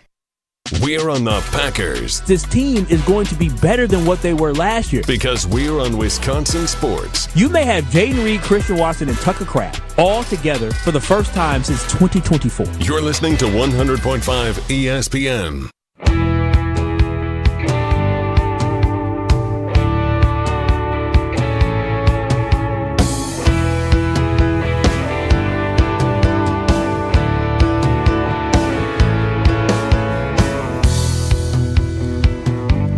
As much as we can't wait for the historic Red Circle Inn in Nashotah to host the latest Annex Wealth Management gathering, we gather for Wonelli.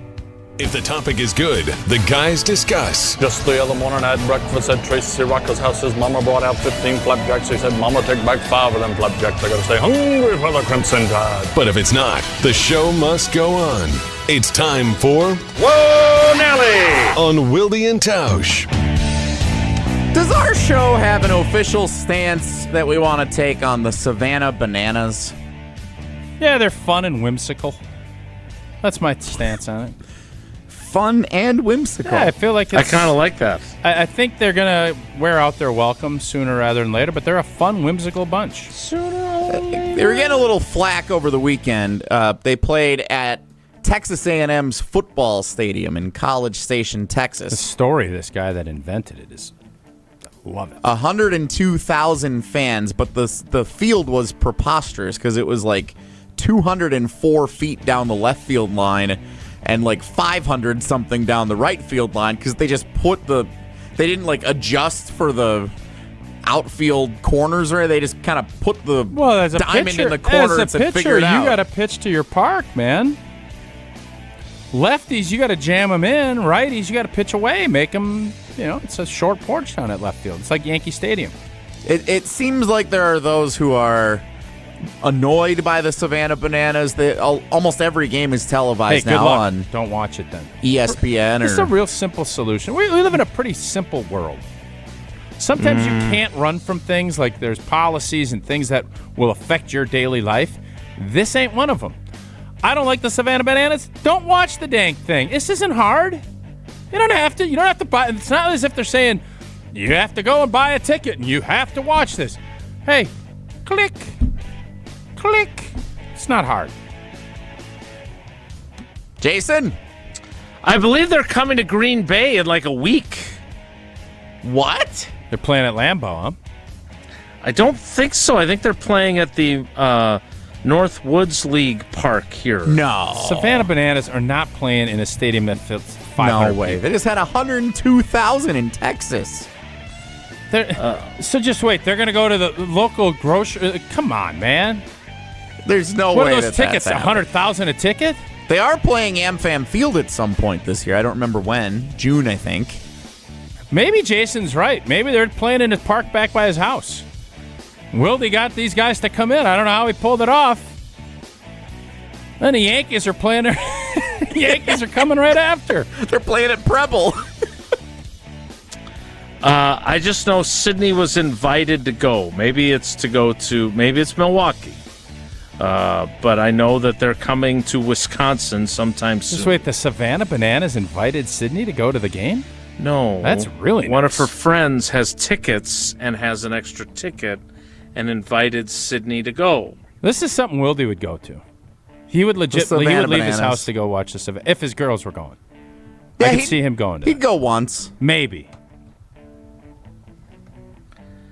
I am on their schedule. Yeah, they're playing Preble High School. And they're going to finish up at the local elementary school down the street. Going to Hayward We after just that. went. We sold out a 102,000-seat stadium. You know where we need to go next? Preble. Maybe to Notre Dame Academy. Yeah, a little bit bigger there. You know what? If we really keep working, we'll get to Schwabman. we ain't quite ready for Deep here yet. We can't play in Deep here. Hobart. We're gonna play a double dip in Hobart. I'm trying to name it. Alloway. We're gonna head to Alloway. I'm trying to think where else. Swamico. Nah, it's a little too big. They're playing AmFam Field on Saturday, June 6th, and Sunday, June 7th. So apparently that's when she's going. So when are they playing Savannah Swamico? When are they playing Bananas. Swamico? I don't believe that's on the schedule. Who are these teams that they play? Do they play like the baseball version of the Washington Generals? So funny you bring that up. This all stems from, it was on TV when we were getting some beverages at the bar at the Wisconsin Sports Awards on Saturday night. And I was talking to Wally and Ashley. Are they coming to Beaver Dam, too? They might be playing Beaver Dam before we know, if they make it. I know somebody playing Beaver Dam today. The Oak Ridge boys. They played the Beaver Dam at Dodge Jaguar County. soccer. Yeah. Brett Michaels. They're not that, like a decade ago. Anyway. What would you want in your backyard? Since Jason somehow talked the Savannah Bananas into coming to the backyard, what would you, what? I'd want a Killers concert in my backyard.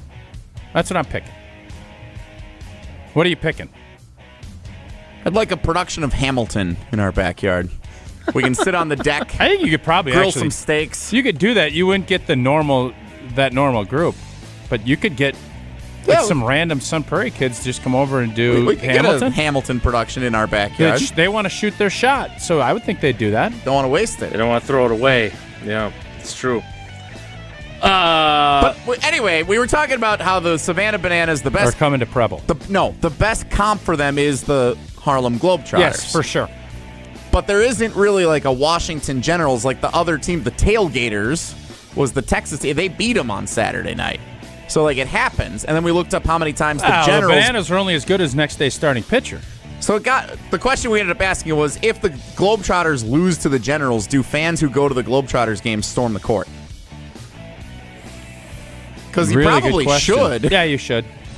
Yeah. If we're going to storm the court after we beat a pretty average Illinois team, or a field, after we just won, I think the General fans can storm Savannah Banana Field, whatever that may be. Savannah Banana Field. I am. How many times have the Generals actually won where this was even possible? Have we really let Jason off the hook this easily for thinking that the Savannah Bananas are coming to Preble High School? I think they're coming to No, we legit. Like Jason said that so matter of fact.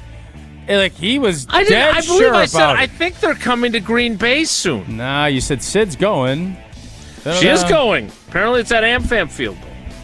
There's the Tailgaters, the Indianapolis Clowns. Nobody cares about the Indianapolis Clowns, and they don't. Nobody cares. Clowns are funny. They are. So is Bozo. Now, if they could recreate that Bozo the bucket game, I'm interested. Great game. Whoa, you throw a ping pong ball into a bucket. All right, I still want to figure out how Duke is selling their games to Amazon. Like, why would any of those teams ever play them? Like, why are the Badgers not saying we're playing Bowling Green? I want Amazon to go play up at Preble High School so that Jason's kids could come watch right outside the school. I wanted to play something from you.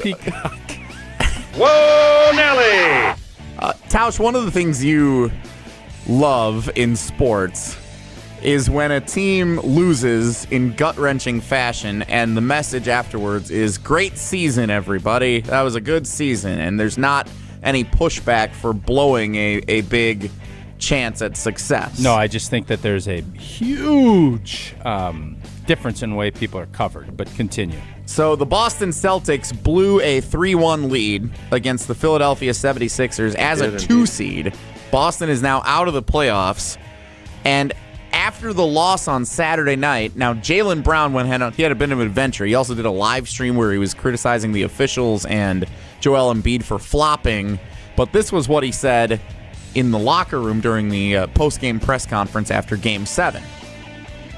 Great season. Obviously, it didn't finish the way we would have liked. I give credit to Philadelphia. I watched them get better as the playoffs went on. But just from our guys to come out for Game 7 and play with that level of intensity, play with that level of trust, that's the style that, we felt like we've been doing all year, and I loved it. It was a pleasure. Each and every one of those guys I've watched develop, get better, and step up in big moments and help us win games. Tonight, we came up a little bit short. In the fourth quarter, we had some great looks that I wish would have went down, but nothing to hang my head over. Nothing for our team to hang our head over. They blew a 3-1 lead as a 2-seed. Yeah, I'm going to tell you this, though. No, I like it because we are now in the world of championship or you suck. So from a Celtics standpoint, Tatum gets hurt. Nobody expected. Everybody thought supposed to be a gap year. Everybody thought the Celtics were going to tank this year. So, yeah, they ended up fighting, got the 2-seed, but they weren't going to win a championship. I don't think anybody's beaten Oklahoma City. They were the favorite to win the East. Maybe, but then they went to win a championship, and everybody said the season sucked anyways. This is where we're turning this into. I don't like it, but this is what we're doing. They were up 3-1 on a team that was in the play-in tournament. Sixers are a better team than they are. when they're healthy. So the Sixers weren't healthy all year. Old boy ruptures an appendix. Comes back out. He looked like Willis Reed out there, hobbling around. I don't think it's. I like it. I don't have a problem with it. This is what we as fans and media have demanded from our NBA teams and big time players. You don't win a championship, you suck. We've seen it with Milwaukee. We didn't win anything, and everybody is, I got to turn it around, got to do this, The Bucks tried, it didn't work.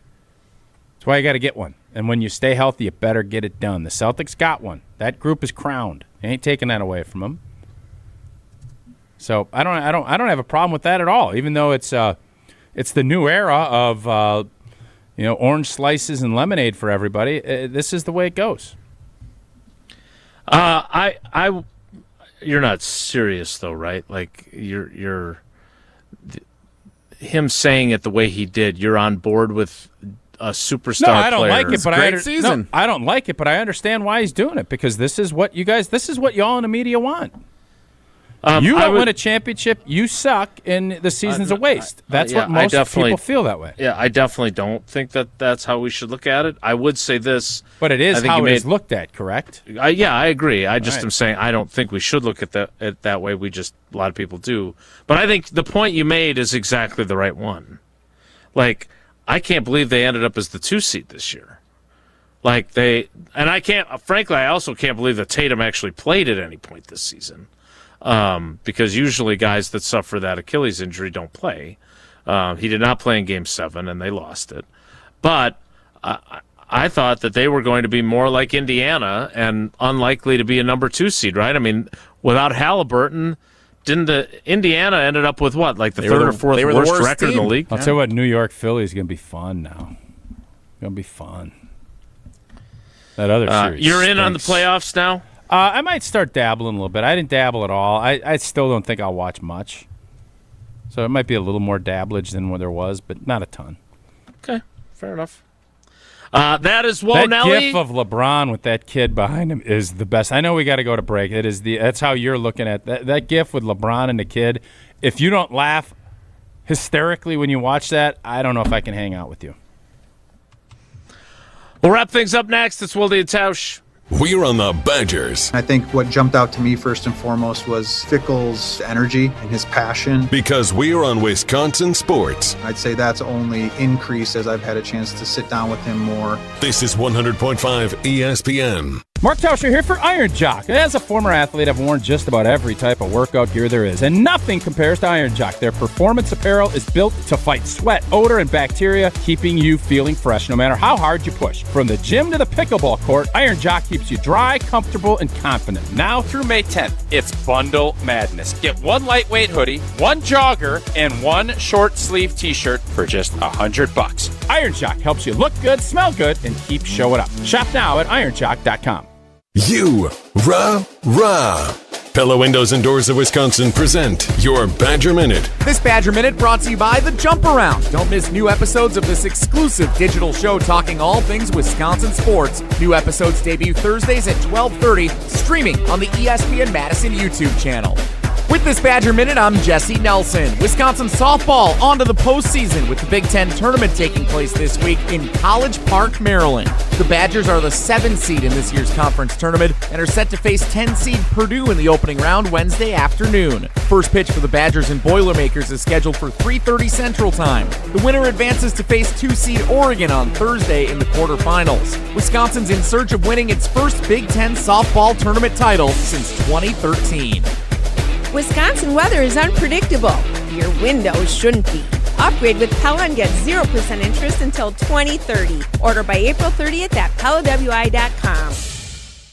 At J&K Security Solutions, protecting your home or business is more than just the priority. It's what we do. I'm President Jeffrey Beckman. Since 1987, J&K Security Solutions has been committed to providing Madison and southern Wisconsin with dependable security solutions.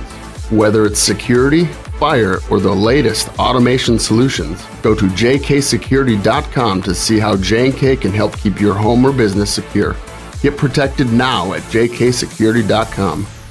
To those who've ever dreamt of their perfect event, those dreams are worthy and they are possible. Hi, it's Jeffrey from Celebrations Entertainment. With hard work, passion, and great music, we will make your event dreams a reality. Every event is a labor of love, with one-on-one planning, customization, and flawless execution. Bringing your event to life is what we do. For a fun, memorable event, visit celebrationsentertainment.com. That's celebrationsentertainment.com. Tournament host Steve Stricker joins a legendary group of PGA Tour champions at the American Family Insurance Championship. Catch the action June 5th through the 7th with an exciting team competition at TPC Wisconsin in Madison. This year's AmFam Champ concert features Little Big Town with special guests Randy Houser and May Estes. Friday, June 5th at Breeze Stevens Field. All proceeds support the Steve Stricker American Family Insurance Foundation and American Family Children's Hospital. Get your tickets today at amfamchampionship.com. Your Honda gets you everywhere. When it needs service, you need Zimbrick Honda service. Their customer service is second to none, and you can experience it for yourself at 2 convenient Madison service locations on Fish Hatchery Road and Grand Canyon Drive. From simple maintenance to expert repairs, Honda certified technicians handle it all. Stop in for an express oil change at Fish Hatchery Road on Saturdays. No appointment necessary. Part of the Madison community since 1973. Shop local. Shop Zimbrick Honda. Gearing up for tailgating, fireworks, festivals, and updating your home. This is an absolute season for it all. Siding Unlimited can handle the home part. Start the process by visiting Siding Unlimited at 2018 South Stoughton Road and check out our amazing showroom. Ideas will follow, and eventually you'll experience our fantastic carpenters installing new windows, siding, roofing, and doors. We do it all, and it starts by visiting our showroom or going to sidingunlimited.com. This is our crew. Here's a drive into left center field. Gary turning second. Gary Sanchez looking for 3, and he's in there with a cracking triple. Your home for the crew. 100.5 ESPN.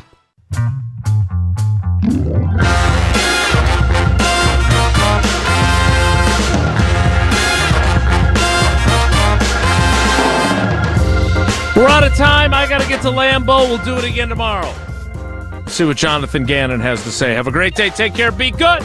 Miss any of today's episode of Wilde and Tausch, presented by Pella Windows and Doors of Wisconsin? Commercial-free full show podcasts are available free on the ESPN